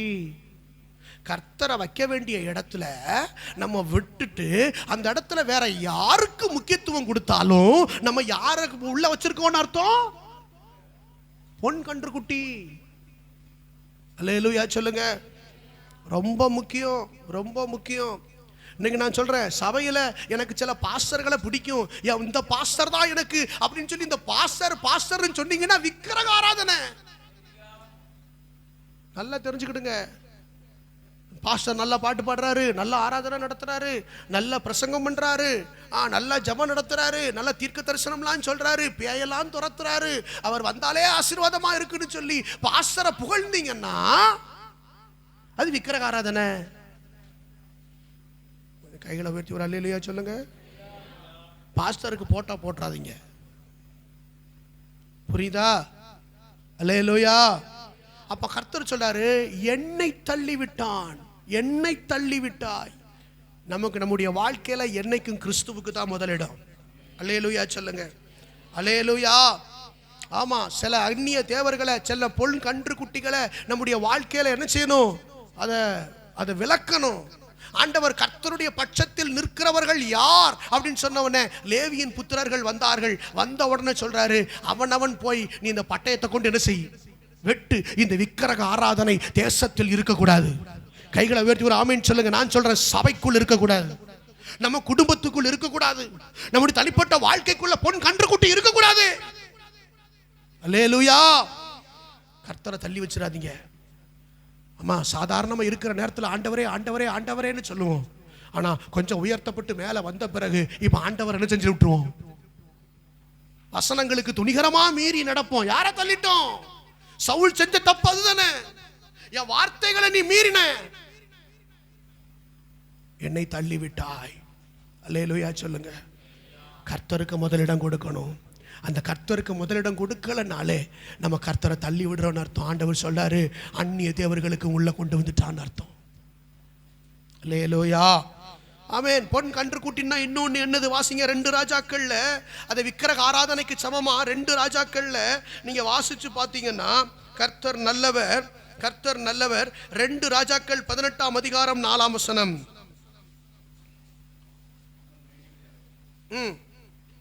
வாசிங்க. அவன் மேடைகளை அகற்றி. நல்லா பாத்தீங்களா? 2 ராஜாக்கள் 18ஆம் அதிகாரத்துல யாரு அது? யாரு? எசேக்கியா ராஜா. நம்ம யாரு வாக்குத்தத்தத்தை நம்ம தியானிச்சுக்கிட்டு இருக்கிறோம்? எசேக்கியாக்கு கொடுத்த வாக்குத்தத்தத்தை. எசேக்கியா ராஜாவானா பாத்தீங்களா? எசேக்கியா ராஜாவான உடனே என்ன தெரியுமா செஞ்சான்? வாசிங்க 4ஆம் வசனத்துல, அவன் மேடைகளை அகற்றினான், சிலைகளை தகர்த்தான், விக்கிரக தோப்புகளை வெட்டினான், மோசே பண்ணி இருந்த வெண்கல சர்ப்பத்தை.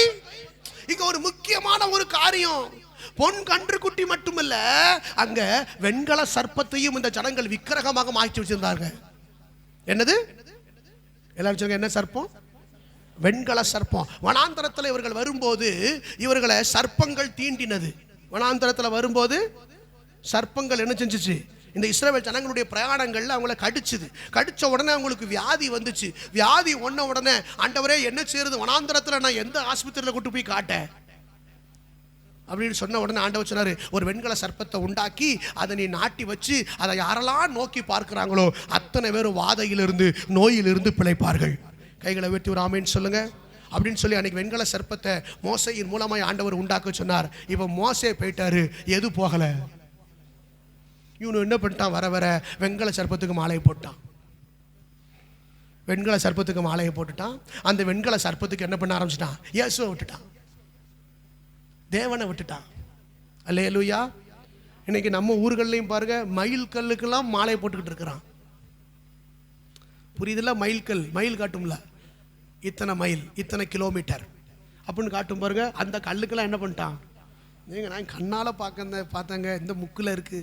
ஆமாம், அந்த முக்கில் ஒன்றுமே இல்லை. ஒரு காலத்தில் ஒரு கல் தான் இருந்துச்சு, ஒரு பாறை மாதிரி ஒரு கல் தான் இருந்துச்சு. திடீர்னால பார்த்தா அதில் ஒரு பூ கிடந்துச்சு.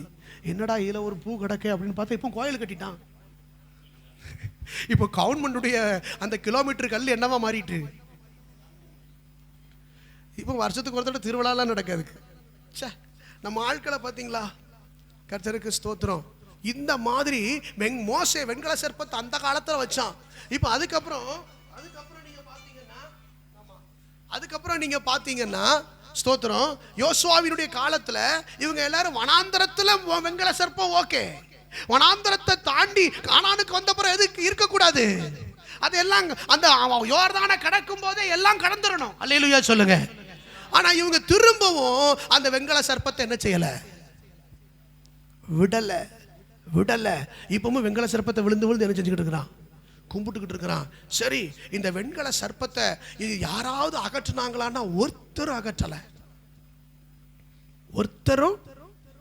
அகற்றல. அல்லேலூயா. சாமுவேல் தீர்க்கதரிசியா இருந்தாரே, அகற்றினாரா? சவுல் ராஜாவாக இருந்தாரே, அகற்றினாரா? இல்ல. தாவீது ராஜாவாக இருந்தாரே, அகற்றினாரா? சாலமோன் ராஜாவாக இருந்தாரே, அகற்றினாரா? அகற்றவே இல்லை. எல்லா ராஜாக்களும் அது எதுக்கு நமக்கு வம்பு? அது எதுக்கு நமக்கு வம்பு? ஏன்னா பாரம்பரியமா இந்த வெண்கல இந்த சர்ப்பம் வந்து இது மோசையினால வச்சது, இது மோசையினால வச்சது அப்படின்னு சொல்லியே இதை வளர விட்டான தவிர அபிஷேகம் பண்ணப்பட்ட ராஜாக்கள் கூட அந்த வெண்கல சர்ப்பத்தை உடைத்து போடவில்லை. சில விக்கிரக ஆராதனை என்ன செய்யல?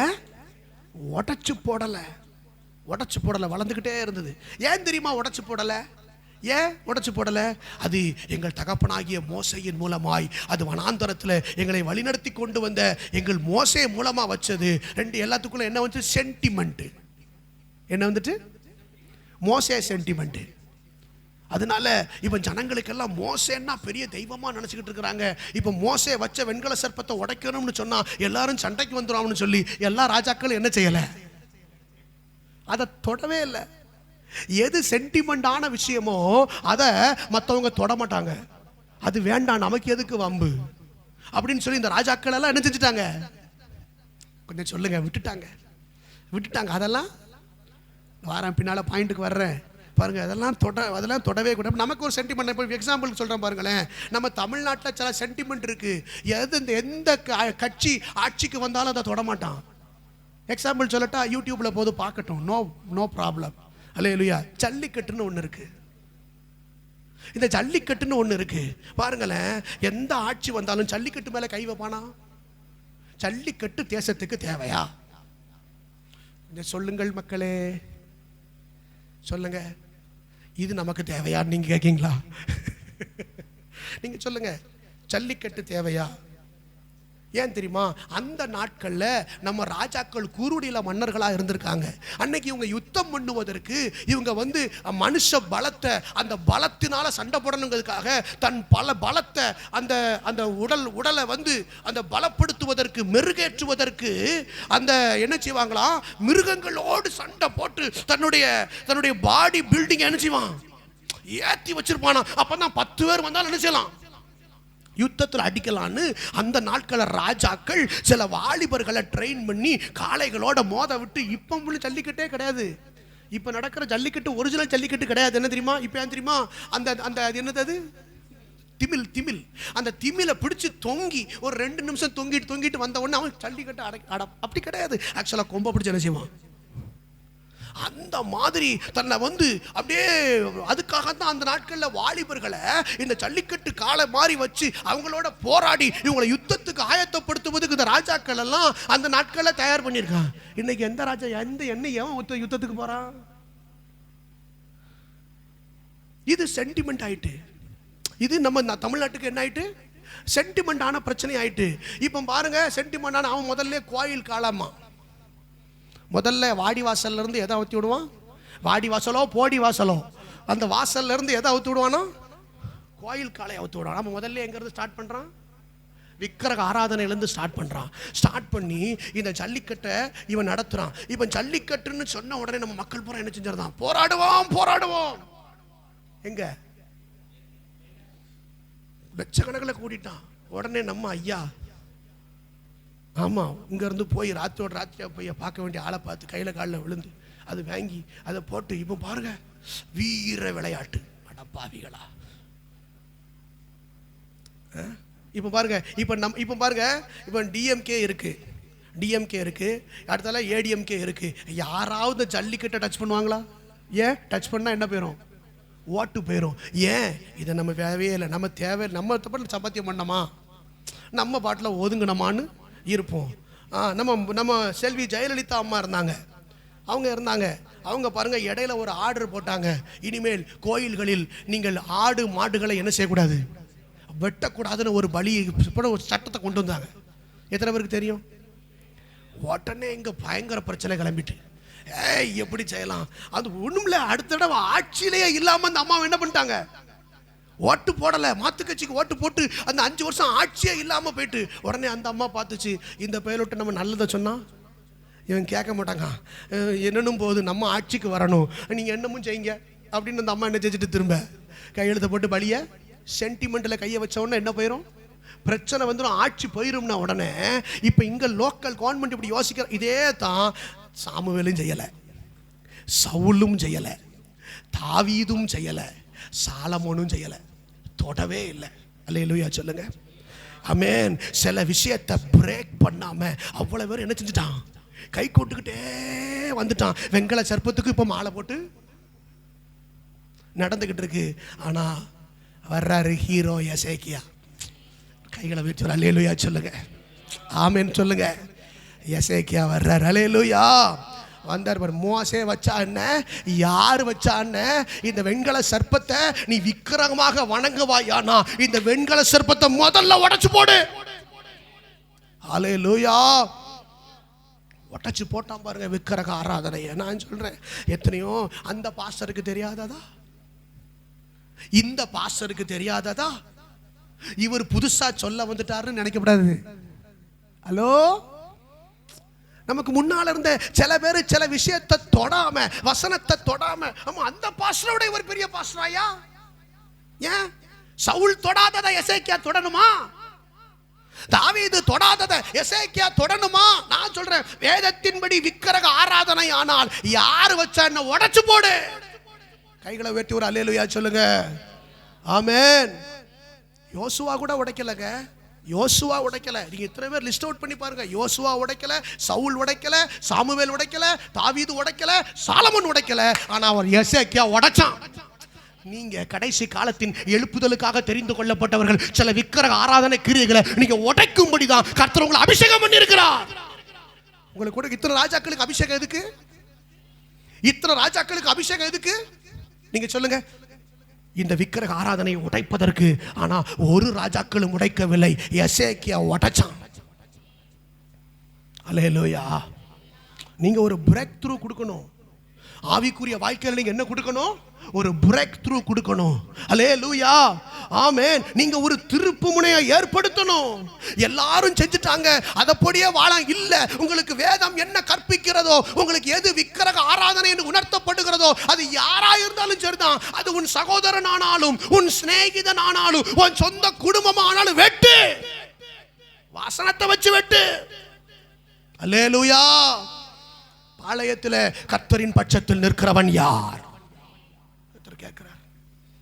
பொன் கன்றுக்குட்டிய விக்கிரக ஆராதனையை உள்ள என்ன செஞ்சிடக்கூடாது, என்கரேஜ் பண்ணிடவே கூடாது. அல்லேலூயா. நம்ம எல்லாம் தேவனுடைய பிள்ளைகள், தேவனுடைய ஆலயம். ஆமென்.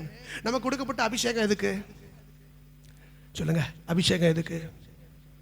அல்லேலூயா சொல்லுங்க. சவுலுக்கு அபிஷேகம் எதுக்கு? எதுக்கு சொல்லுங்க?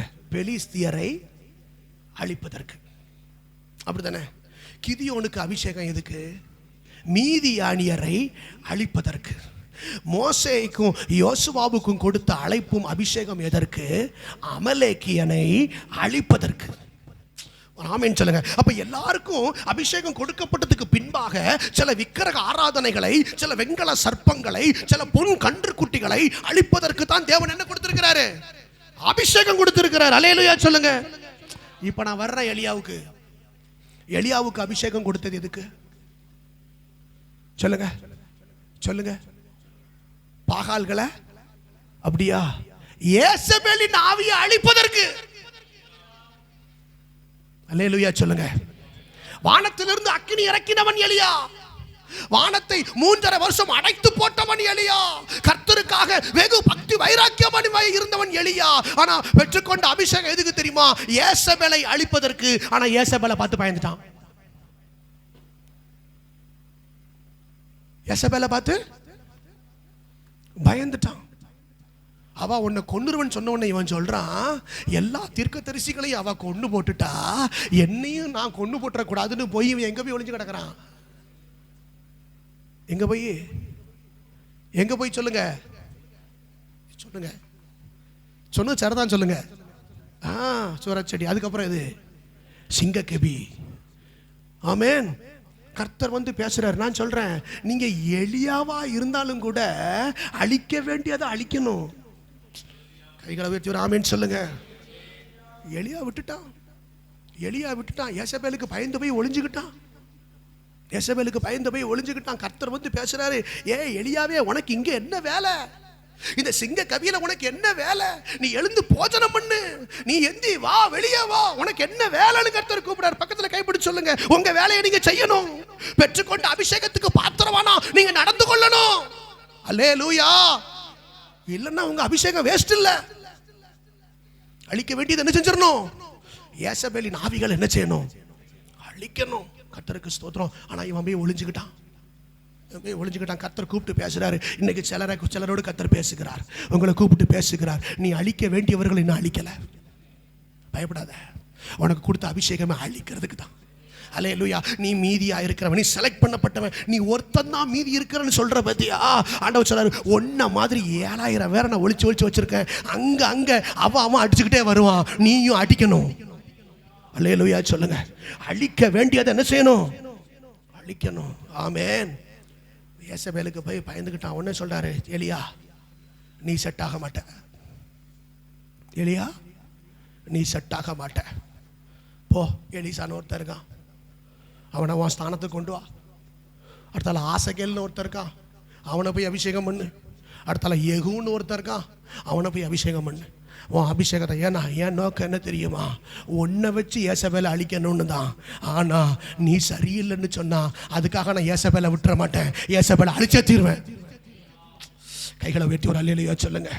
But your chance miss. Hallelujah. உடனே யெகூ பார்த்தான். நான் உங்களுக்கு சில வசனங்களை சொல்லுகிறேன். அல்லேலூயா. கர்த்தர் நல்லவர். 2 ராஜாக்கள். அல்லேலூயா ஸ்தோத்திரம். 1 ராஜாக்கள் 19 அதிகாரம். 1 ராஜாக்கள் 19 அதிகாரம். வாசிங்க. 10 இருந்து வாசிங்க.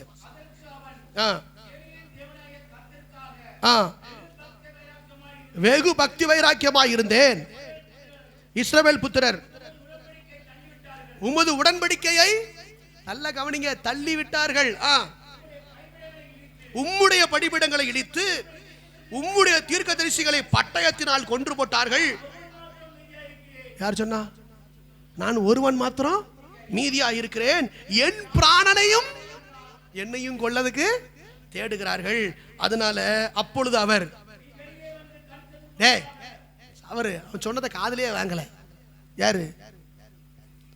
எலியா சொன்னா பாத்தீங்களா? என்னெல்லாம் சொன்னா மேல சொன்னா, ஆண்டவரே நான் ரொம்ப பக்தி வைராக்கியம். போதும் பக்தி வைராக்கியம் நிறுத்து. போதும் பக்தி வைராக்கியம். யார் சொன்னா? இன்டைரக்டா சொன்னார். ஆமா, நான் பக்தி வைராக்கியமா இருந்தேன் பாருங்க. நான் வானத்தை 3 வருஷம் அடைச்சு போடலையா? நான் வானத்துல இருந்து அக்னியை இறக்கவில்லையா? நான் அப்படி செய்யலையா? எவ்வளவு வைராக்கியமா இருந்த ஆண்டவரே இருந்து இப்ப என்ன செய்த? முன்னால ஒரு நேரத்துல வைராக்கியமா இருந்தா உண்மைதான் எலியா. இப்ப என்ன செஞ்சுக்கிட்டு இருக்க? உடனே சொல்றான், ஆண்டவரே உங்களுடைய இஸ்ரவேல் புத்திரர் நான் சொன்னதெல்லாம் கேட்கல, இந்த சபை மக்கள் சொன்னதெல்லாம் கேட்க மாட்டாங்க ஆண்டவரே. உடன்படிக்கை பூரா தள்ளி விட்டுட்டான். அது மட்டும் இல்லாம எல்லாரையும் யார் யாரெல்லாம் இந்த மாதிரி சொன்னாங்களோ அத்தனை பேரையும் கொண்டுட்டான். இன்னும் நான் ஒருத்தன் தான் இருக்கேன், என்னையும் கொண்டுருவாங்க. அல்லேலூயா. இப்படிலாம் இவன் அப்படியே தன்னுடைய இதை பத்தி அப்படியே சொல்ல வரணும். ஆண்டவர் கண்டுக்கவே இல்லை. நீங்க சில விஷயத்த வேண்டாத விஷயத்த சொன்னீங்கன்னா ஆண்டவர் கண்டுக்கிடவே மாட்டாரு. பக்கத்துல கைப்பிடிச்சு சொல்லுங்க, ஆண்டவர் இந்த பாஸ்டர் என்ன திட்டுறாரு, இந்த சகோதரி என்ன திட்டுறாங்க, என் ஃப்ரெண்ட் என்ன இப்படி சொல்லிட்டான், என் டீச்சர் என்ன இப்படி சொல்லிட்டான், ஆண்டவர் நீ வேலை சொல்லிக்கிட்டே இருந்தாங்க, கண்டுக்கிடவே மாட்டேன். புரியுதா உங்களுக்கு? நீ என்ன வேணாலும் சொல்லிட்டு போ. அல்லேலூயா. ஏன் நான் உனக்கு சரி அப்படின்னு பாருங்க. அடுத்து சொல்றாரு, அப்பொழுது அவர் நீ முதல்ல வெளியே வந்து பேசு. நீ எங்க உள்ள இருக்க? நீ இப்போ ஆமென். கர்த்தர் சொல்ல, நீ முஞ்சா எல்லாரும் சொல்லுங்க, வெளியே வந்து பக்கத்துல கொஞ்சம் வெளியே வந்து பேசுங்க. ஏன் உள்ளே கிடைக்கிய? ஏன் இந்த சிறையிருப்பை விட்டு எப்ப வெளியே வர போறிய? முதல்ல உள்ள இருந்து பேசாத. எலியா வெளியே வா.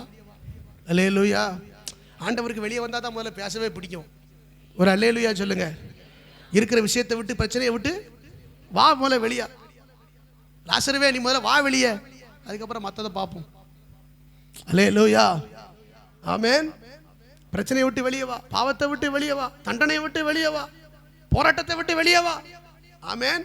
அது இதுன்னு சொல்லிட்டு அடக்காத எலியா, அது இதுன்னு சொல்லிட்டு அடக்காத எலியா, முதல்ல வெளியே வா.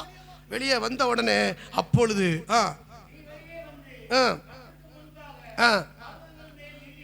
ஆமா, வெளியே வந்து நீ எப்போதும் ஏறி நிப்பல்ல எங்க பர்வதத்துல, நீ வெளியே வந்து மட்டும் இல்ல எங்க வந்து நில்லு. அல்லேலூயா. வெளியே வந்து நீ எப்போது எங்க வந்து என்ன சந்திப்ப? நீ எப்போது என்ன எங்க வந்து சந்திப்ப சொல்லுங்க? பர்வதத்துல. அல்லேலூயா. எங்க வந்து சந்திப்ப? பர்வதத்துல. பர்வதம் என்பது கர்மேல்ல. நீ எப்போது வந்து அங்கதானே ஜெபம் பண்ணி என்கிட்ட பேச வருவ.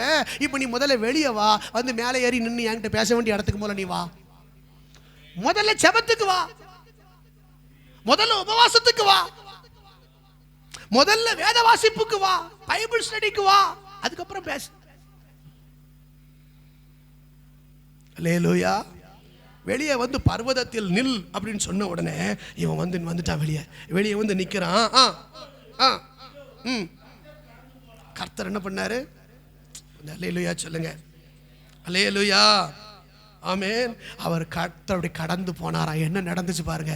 அந்த கடந்து போனா அதுல என்ன நடக்கு பாருங்க. அங்க ரியாக்ஷனை பாருங்க, வாசிங்க. பர்வதங்களை பிளக்கிறதும். எங்க பர்வதங்களை பிளக்கணும்னா எப்படிங்க? கொஞ்சம் யோசிச்சு பாருங்களேன். பர்வதம்னா என்னது? மலை. அந்த மலையை ரெண்டா பிளந்தா என்ன சத்தம் வரும்? சும்மா கர்த்தர் கடந்து போனாருன்னு நீங்களும் கடந்து பெறப்படாது, அந்த வசனத்துல நிக்கணும். அல்லேலூயா. கொஞ்சம் யோசிச்சு பாருங்க. பர்வதத்துல வந்து நிக்கிறான், கர்த்தர் கடந்து போறாரு. பர்வதங்களை பிளக்கிறதுமான, கண்மலையை உடைக்கிறதுமான பலத்த பெருங்காற்று. ஒரு அல்லேலூயா சொல்லுங்க. கர்த்தர் தம்முடைய பலத்த பெருங்காற்று அப்படியே வருது. அதுக்கப்புறம் ஆனாலும் அந்த காத்துல காத்து பயங்கரமா அடிக்குது, ஆனா கர்த்தர் இருக்கவில்லை. அதுக்கப்புறம் பூமி அடிச்சு இவனுக்கே ஒரு ஷேக் ஆகுது.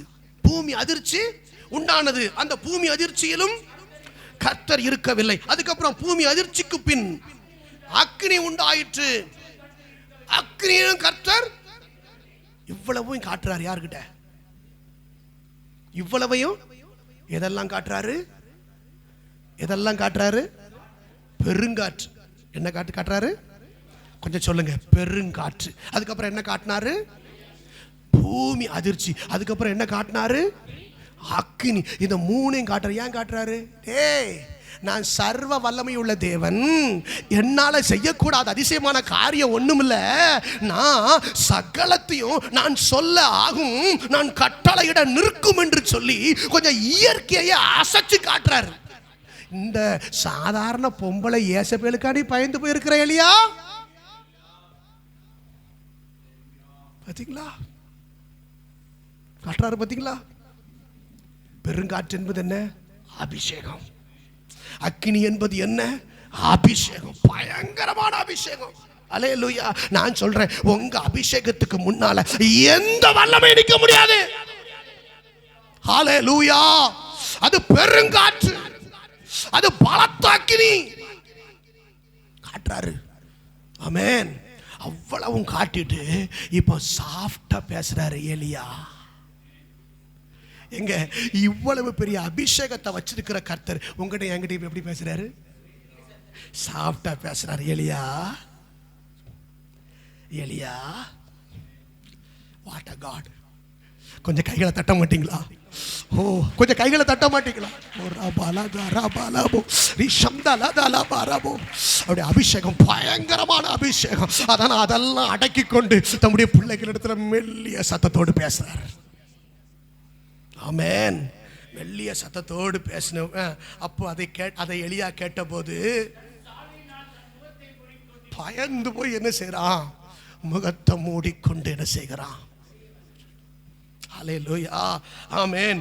கெபியின் வாசலில் நின்றான். இதோ எலியாவே, உனக்கு இங்க என்ன காரியம் அப்படின்னு சொல்லி உடனே அவன் திரும்பவும் அதைத்தான் சொல்றான். நம்ம ஆளுக்கு என்னத்தை காட்டினாலும், என்ன அற்புதங்களை அடையாளங்களை காட்டினாலும் அரைச்ச மாவையே தான் என்ன செய்வான்? திரும்பவும் பாருங்க, ஆண்டவரே நான் பக்தி வைராக்கியமா இருந்த ஆண்டவரே, எல்லாரையும் கொண்டுட்டாங்க ஆண்டவரே, என்னையும் கொல்ல அவன் வந்து வகதேடி சுத்திக்கிட்டு வலை போட்டு தேடிக்கிட்டு இருக்கான் ஆண்டவரே. யாரு? திரும்பவும் நம்ம ஆள் அரைச்சமாவைய இவ்வளவு அபிஷேகத்தை பெற்ற பிறகும், இவ்வளவு கிருபையை பெற்ற பிறகும், இவ்வளவு வார்த்தைகளை பெற்ற பிறகும், இவ்வளவு அடையாளங்களை செய்த பின்பும் இன்னும் நம்ம என்ன செய்யல?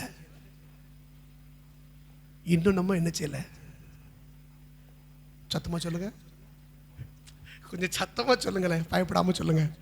உணர்வடையல. அல்லேலூயா. கர்த்தர் இவ்வளவு பெரிய அடையாளத்தை காட்டிட்டாரு, இவ்வளவு பெரிய அபிஷேகத்தை கொடுத்துட்டாரு, இப்படி எல்லாம் நடந்துகிட்டு இருக்கிற பிறவும் இன்னும் என்ன அடையல? திரும்பவும் இதே எளியாக்கு அதே போலமா, அது என்ன எப்படி செய்யலாமா, அப்படி நடக்கலாம். அழாத, பக்கத்தில் கையை பிடிச்சி சொல்லுங்க, அழாதீங்க. அப்படி ஐயோ ஐயோ, எவ்வளவு பெரிய அபிஷேகத்தை கொடுத்துருக்காரு, எவ்வளவு பெரிய அபிஷேகத்தை கொடுத்துருக்காரு, எவ்வளவு பெரிய கிருபையை கொடுத்துருக்காரு. நான் சொல்றேன், எவ்வளவு பெரிய சத்தியத்தை உங்களுக்கு கொடுத்துக்கிட்டு இருக்கிறாரு. புரியுதா உங்களுக்கு? அல்லேலூயா.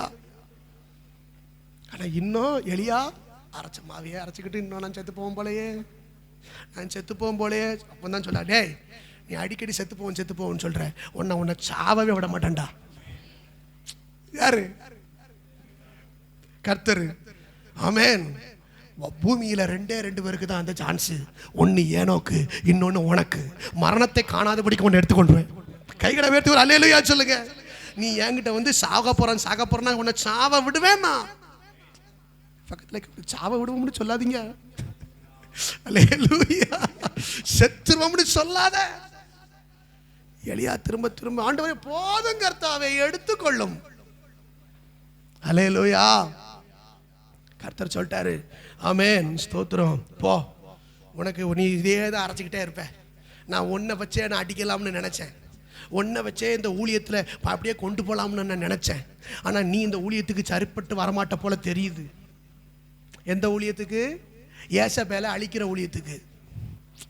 யார? எலியாவை. அப்போ என்ன பண்ணு? ஏந்தி போ, ஒன்று செய்.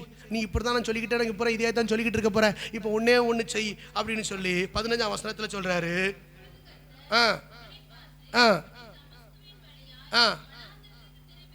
ஏன் அப்படி போ சொல்கிறாரு?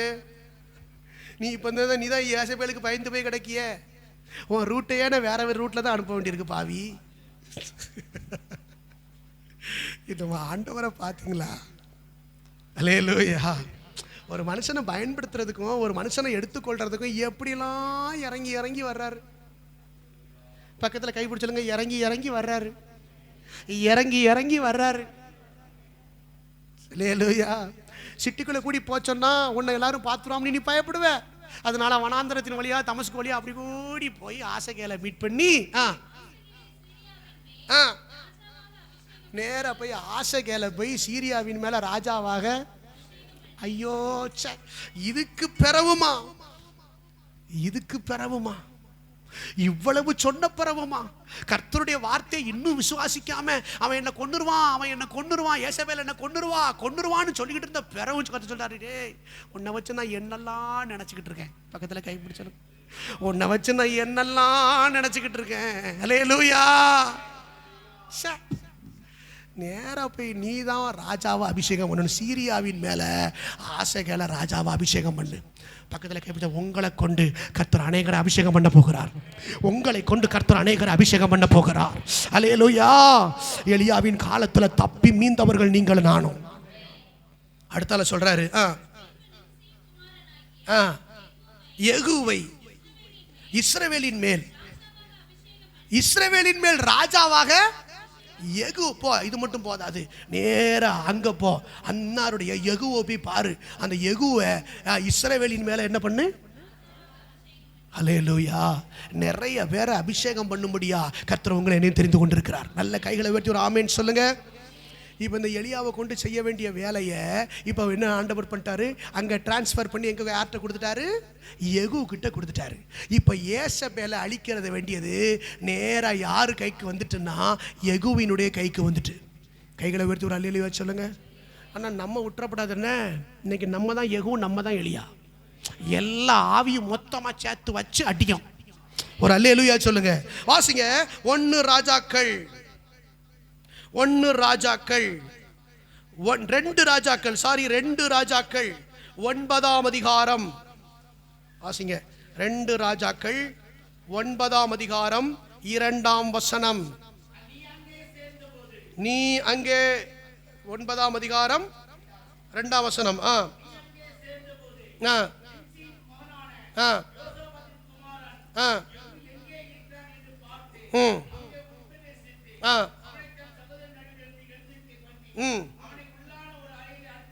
நல்ல கவனிங்க, நல்ல கவனிங்க. இது ரொம்ப கொஞ்சம் டீப்பான சப்ஜெக்ட்.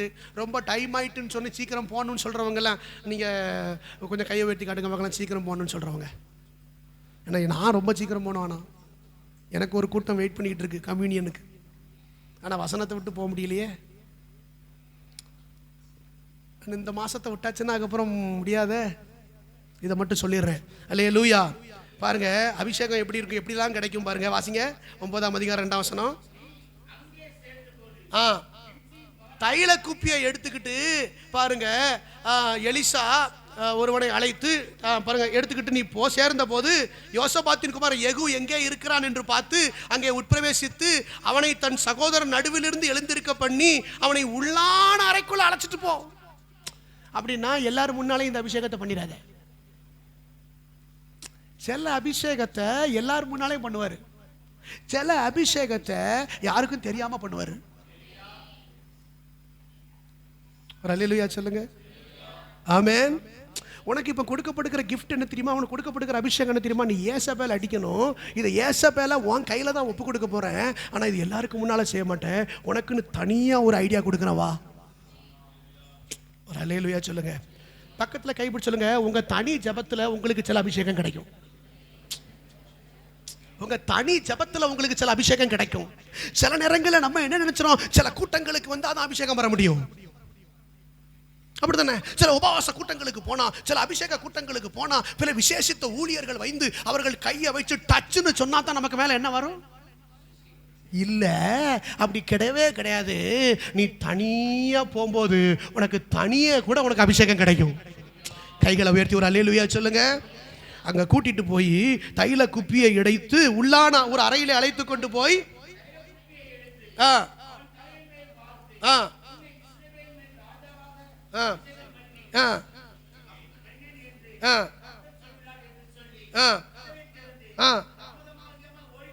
பத்தியா, இப்போ இந்த அபிஷேகம் எதுக்கு தெரியுமா? நீ வேகமா ஓடி போறதுக்கு. அல்லேலூயா சொல்லுங்க. இப்போ இந்த அபிஷேகம் எதுக்கு தெரியுமா? உன் ஸ்பீடை இன்னும் கூட்டுறதுக்கு. பக்கத்தில் கைப்பிடி சொல்லுங்க, அபிஷேகம் என்ன தெரியுமா? உங்க ஸ்பீடை இன்னும் கூட்டுறதுக்கு. ஆமென். அல்லேலூயா. ஆமாம், 100 cc இல்லை, 200 cc இல்லை, 500 cc இல்லை, 1000 cc. ஆமென் சொல்லுங்க. ஃபர்ஸ்ட் கியர்லயே நீங்க வீடிங் பண்ற மாதிரி. ஹல்லேலூயா. ஆமா, உன் ஸ்பீடை கூட்டு. பக்கத்தில் கைப்பிடி சொல்லு. ஏமா பக்கத்தில் கைப்பிடி, உன் ஸ்பீடை கூட்டு. அபிஷேகம் பெற்று துள்ளு துள்ளு துள்ளிட்டுக்கிட்டு மந்தமாக இருக்கக்கூடாது. இந்த எல்போர்டு வண்டி மாதிரி தள்ளி ஸ்டார்ட் பண்ணக்கூடாது. இன்னும் சில வண்டி அபிஷேகம் பெற்ற வண்டி பூரா இப்போ என்ன செய்ய வேண்டியிருக்கு, நம்ம தள்ளி விட வேண்டியிருக்கு. ஆமேன். டேனியல் பிரதர் 2-3 பாட்டை படித்து கொஞ்சம் தள்ளி தள்ளி பார்ப்பாரு, முடியாது. அதுக்கப்புறம் நான் வந்து கொஞ்சம் தள்ளி தள்ளி பார்ப்பேன், அப்பவும் முடியாது. கடைசியில் எப்படியோ போராடி தள்ளி மிதிச்சு குத்தி அதுக்கப்புறம் அப்போதான் செல்ஃபு கொஞ்சம் பக்கு பக்கு பக்கு பக்கு. அதுக்கப்புறம் பார்த்தா வண்டி வேகமாக போகுது. கொண்டு விடுவோம், கொண்டு ரெடியாக இருக்கணும் இருமே. அல்லேலூயா.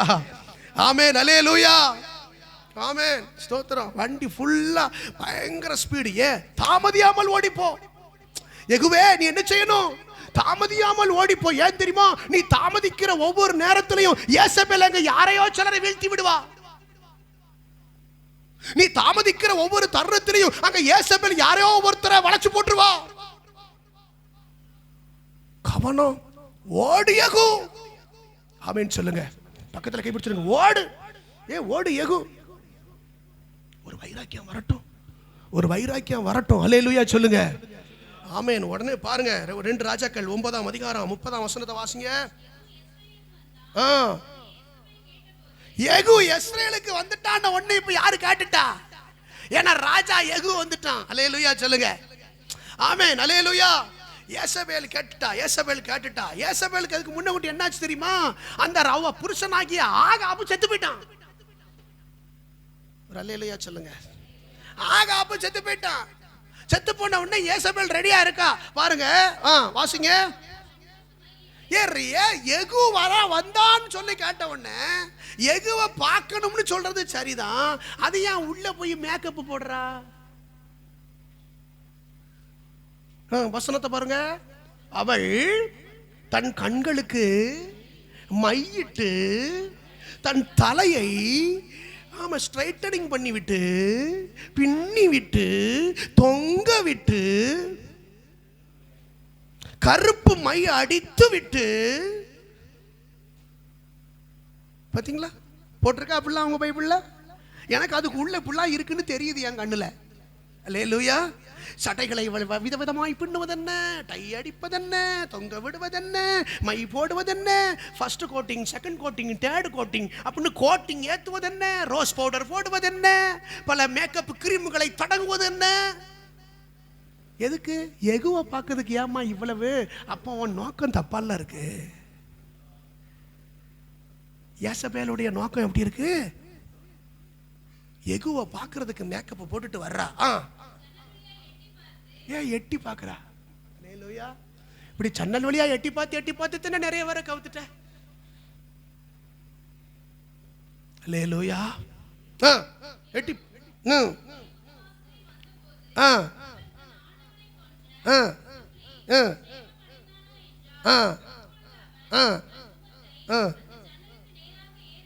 அவன் ஜன்னலுக்கு நேராக என்ன ஏறெடுத்து உங்கிறது பேசுறா.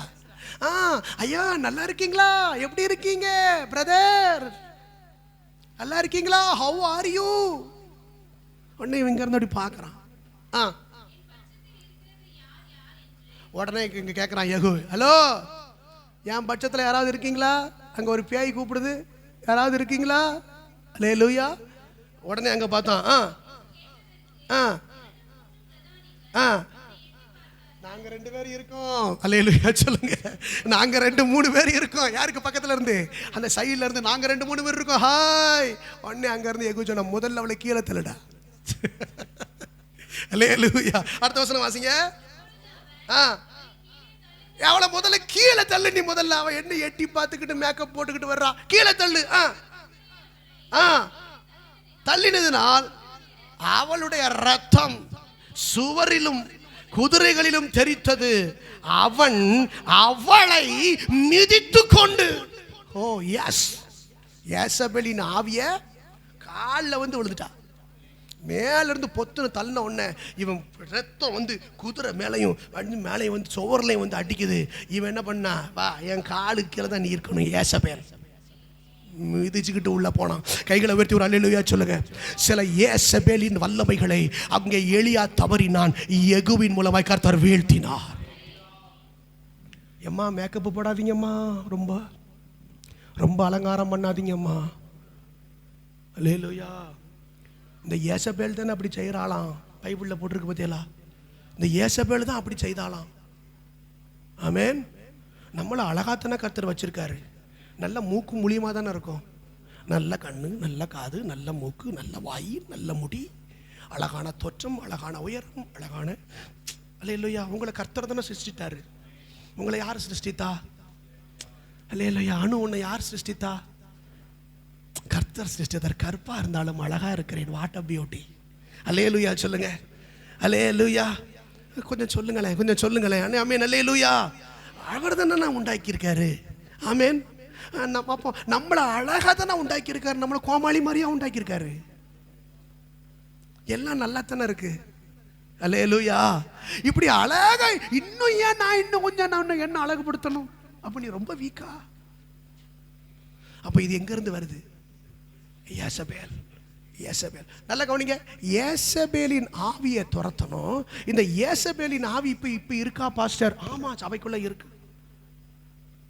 அவளுக்கு என்ன நடக்கும் தெரியுமா? இந்த கடைசி காலத்துல வெளிப்படுத்தின விசேஷம் 2ஆம் அதிகாரம். இதை மட்டும் சொல்லி முடிச்சிடலாம். 2ஆம் அதிகாரம் 18 முதல் வாசிக்கலாம். தியத்திரா சபையின் தூதனுக்கு நீ எழுத வேண்டியது என்னவெனில், 20 வாசிங்கம்மா. ஏமா நீ நல்ல ஜெபம் பண்ற, நல்ல ஊழியம் செய்யற, நல்ல காணிக்க கொடுக்கற, எல்லாம் சரியா இருக்கு. ஆனாலும் உன்கிட்ட ஒரு குறை இருக்கு. என்ன குறை? நல்லா பாருங்க, யார் யாரெல்லாம் தன்னை தீர்க்கதரிசி, நான் தீர்க்கதரிசி, எனக்கு எல்லாம் தெரியும், கர்த்தர் வெளிப்படுத்துவார்னு நீங்க யாரும் சொல்லப்படாதுன்னு. இந்த ஏசபேல் அப்படி சொல்லுவாளாம். என்ன சொல்லுவாளாம்? தன்னை தீர்க்கதரிசி என்று சொல்லிக் கொள்ளுகிற. ஹலோ ஹலோ, கொஞ்சம் நிறுத்துங்க, அந்த வசனத்தை கொஞ்சம் நிறுத்துங்க. நான் தீர்க்கதரிசி, கர்த்தர் எனக்கு அதை காட்டினார், இதை காட்டினார் அப்படின்னு தன்னைத்தானே யாரும் தீர்க்கதரிசி என்று அடையாளப்படுத்தக்கூடாது. இந்த ஏசபேல் தான் தன்னை தீர்க்கதரிசி, நான் தீர்க்கதரிசி, நான் தீர்க்கதரிசின்னு சொல்லுவாளாம். கர்த்தர் எனக்கு எல்லாம் வெளிப்படுத்துவாரு, கர்த்தர் எனக்கு எல்லாம் சொல்லுவாரு, கர்த்தர் எல்லாம் எனக்கு காட்டுவாருன்னு யார் சொல்லுவா? காட்டினார்னா சத்தம் இல்லாம ஜெபம் பண்ணு. ஒரு அல்லேலூயா சொல்ல மாட்டீங்களா? கர்த்தர் சில காரியத்தை சொன்னா அந்த ரங்கத்தில் போய் உட்கார்ந்து தேவனை நோக்கி என்ன பண்ணு? ஜெபம் பண்ணு. ஆமா, என்ன கர்த்தர் பெரிய தீர்க்கதரிசின்னு அடையாளப்படுத்த விரும்பாத. அது ஏசபேல் அப்படி சொல்லிட்டாலேதா, ஏசபேல் அப்படி சொல்லிட்டாலேதா நான் தீர்க்கதரிசி, நான் தீர்க்கதரிசின்னு. வாசிங்க. தன்னை தீர்க்கதரிசி என்று சொல்லுகிற ஏசபேல் என்னும் ஸ்திரீயானவள், பாத்தீங்களா, இந்த இடத்துல ஒரு கொஞ்சம் கொஞ்சம் ஹைட்டா கொஞ்சம் வச்சுட்டா. ஊழியக்காரர் வேசித்தனம் பண்ணவும் அவர்களுக்கு போதித்து நீ அவளுக்கு இடம் கொடுக்கிறாய். பாத்தீங்களா, அவளை உள்ள விட்டுட்ட. அவ என்ன பண்ணிக்கிட்டு இருக்கா? ஊழியக்காரர் வேசித்தனம் பண்ணவும், ஊழியக்காரர் விக்கிரகங்களுக்கு படைச்சதெல்லாம் புசிக்கலாம்னு சொல்றதுக்கும், அவ பேச்ச கேட்டு ஊழியம் செய்யறதுக்கும் நீ இடம் கொடுத்துட்ட. அல்லேலூயா சொல்லுங்க. ஆமென். ஊழியத்துக்குள்ள என்னைக்கும் மனுஷ ஆளுக வந்துடவே கூடாது. நல்லா தெரிஞ்சுக்கோங்க, இங்க ஆவியானவர் மட்டும்தான் ஆளுக செய்யணும். கைகளை உயர்த்தி ஒரு ஆமென் சொல்லுங்க. ஆமா, சபைக்குள்ள எந்த காரியமா இருந்தாலும் ஆவியானவர் தான் செய்யணும். ஆமென். மனுஷன் ஆளுக உள்ள வரக்கூடாது. மனுஷன் சொன்னபடி, மனுஷன் நியமித்தபடி ஊழியங்கள் நடக்க கூடாது. இங்க அதுக்கு அது ஏசபேலின் ஆவி அப்படி செய்யுமா? நீங்க அப்படி செய்யுங்க, நீங்க இப்படி நடத்துங்க அப்படின்னு யார் சொல்ல வைக்குமா? ஏசபேல் சொல்ல வைக்குமா? அதுக்கு தியத்திரா சபையே நீ இடம் கொடுக்கிறாய், ஏலிம் சபையே நீ இடம் கொடுக்க மாட்டேங்கிறாய். ஒரு அல்லேலூயா சொல்லுங்க. இந்த பாச்சாலாம் இங்க என்ன செய்யாது? சொல்லுங்க, கொஞ்சம் எனக்கு சப்போர்ட்டா சொல்லுங்களேன். இந்த பாச்சாலாம் இங்க, ஆமா, இந்த இன்க்ளூடிங்லாம், ஆமா, இந்த இன்ஃப்ளூயன்ஸ்லாம் என்ன செய்யாது? இந்த இன்ஃப்ளூயன்ஸ்லாம் பாச்சாலாம் இங்க ஆவியானவர் நடத்துற சபை. ஒரு அல்லேலூயா சொல்லுங்க. கடந்த நாட்களில் கன்வென்ஷனில் 2 ஊழியக்காரங்க நின்று பேசுனாங்க. 2 ஊழியக்காரங்க இந்த பலிபீடத்துக்கு சொல்லிட்டு போன காரியம் என்ன தெரியுமா?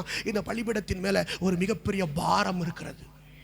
இந்த பலிபீடத்தில் இருக்கும் போதே கர்த்தர் இருதயத்தை கரைய பண்ணுகிறார். அழுகை வருகிறது. இயேசுவினுடைய பாரம் இந்த இடத்துல இருக்குன்னு இந்த பலிபீடத்தை பற்றி ஏன் தெரியுமா? கரபடாத பலிபீடம். அல்லேலூயா தோத்திரம். அப்ப கர்த்தர் அப்படி வச்சிருக்கிறாரு. அப்போ நம்ம அதுக்கு என்ன செஞ்சிடக்கூடாது? இடம் கொடுக்கிறா, இடம் கொடுத்துடக்கூடாது. ஒண்ணு. அடுத்த வசனம் 21. ஆமா, சான்ஸ் கொடுத்து பார்த்திருக்காரு. யாருக்கு? எங்க நம்ம ஆண்டவர் எவ்வளவு நல்லவர் பாருங்க. இவ்வளவு தீங்கு செய்யறான்னு தெரிஞ்ச பிறகும் ஏசபேலுக்கு என்ன கொடுத்தாராம்? மனம் திரும்புவதற்கு சான்ஸ் கொடுத்தாராம். தன் வேசி மார்க்கத்தை விட்டுக்கு மனம் திரும்ப அவளுக்கு என்ன இல்ல. அப்ப அவ இதுல தான் கண்டினியூ பண்ண போறா. அதுக்கப்புறம் என்ன நடக்க போகுதுன்னு சொல்றாரு. ஏசபேல் மனம் திரும்ப, ஏசபேலுமே கொஞ்சம் விலகி சபையை அப்படி இப்படின்னு விட்டுட்டு அவள போயிட்டான்னா தப்பிச்சிருவா. இல்லன்னா அவளுக்கு கட்டில் கிடையாக்கி அவளுடனே யார் யாரெல்லாம் அவ பேச்ச கேட்டு விபச்சாரம் செய்தவர்களையும் தங்கள் அவர்களை விட்டு மனம் திரும்பாவிட்டால் அவர்களையும் மிகுந்த உபத்திரவத்தில் தள்ளி. அப்ப அவ பேச்ச கேட்ட அத்தனைவருக்கு என்ன வந்துடும்? பாத்தீங்களா? வசனம் தெளிவா இருக்கு. பாத்தீங்களா? அல்லேலூயா ஆமென். அதுக்கப்புறம் அவளுடைய பிள்ளைகளையும், அல்லேலூயா. பயமா இருக்குல்ல? பயமா இருக்குல்ல? ஏசபேல் ஸ்பிரிட்டுக்கு விரோதமா எவ்வளவு பெரிய காரியத்தை கர்த்தர் செய்றாரு பாத்தீங்களா? இப்ப கர்த்தர் சொல்றாரு, இதை அழிக்கிறது தான்ப்பா. உன்னை எலியாவை போல, உன்னை யெகூவை போல நான் அபிஷேகம் பண்ணி இருக்கிறேன். அல்லேலூயா. எத்தனை பேர் சொல்றீங்க, கர்த்தர் எனக்கு இந்த கடைசி காலத்துல, இந்த எழுப்புதல் காலத்துல இப்படிப்பட்ட ஆவிகளை சங்கரிப்பதற்கு கர்த்தர். இப்ப சொல்லுங்க, இப்ப நீங்க செலக்ட் பண்ணப்பட்ட ஆள் தானா? நீங்க தெரிந்து கொள்ளப்பட்ட ஆள் தானா? நீங்க எல்லாரையும் போல இல்ல, நீங்க எல்லாரையும் போல அழைக்கப்படல, நீங்க மீதியான ஜனம்தான். அல்லேலூயா. நீங்க கர்த்தருடைய பட்சத்தில் நிற்கிறவர்கள் தான், நீங்க கர்த்தருடைய பட்சத்தில் நிற்கிறவர்கள் தான். எத்தனை பேர் ஆமென் சொல்றீங்க? ஜெபம் பண்ணுவோம். ஹalleluya.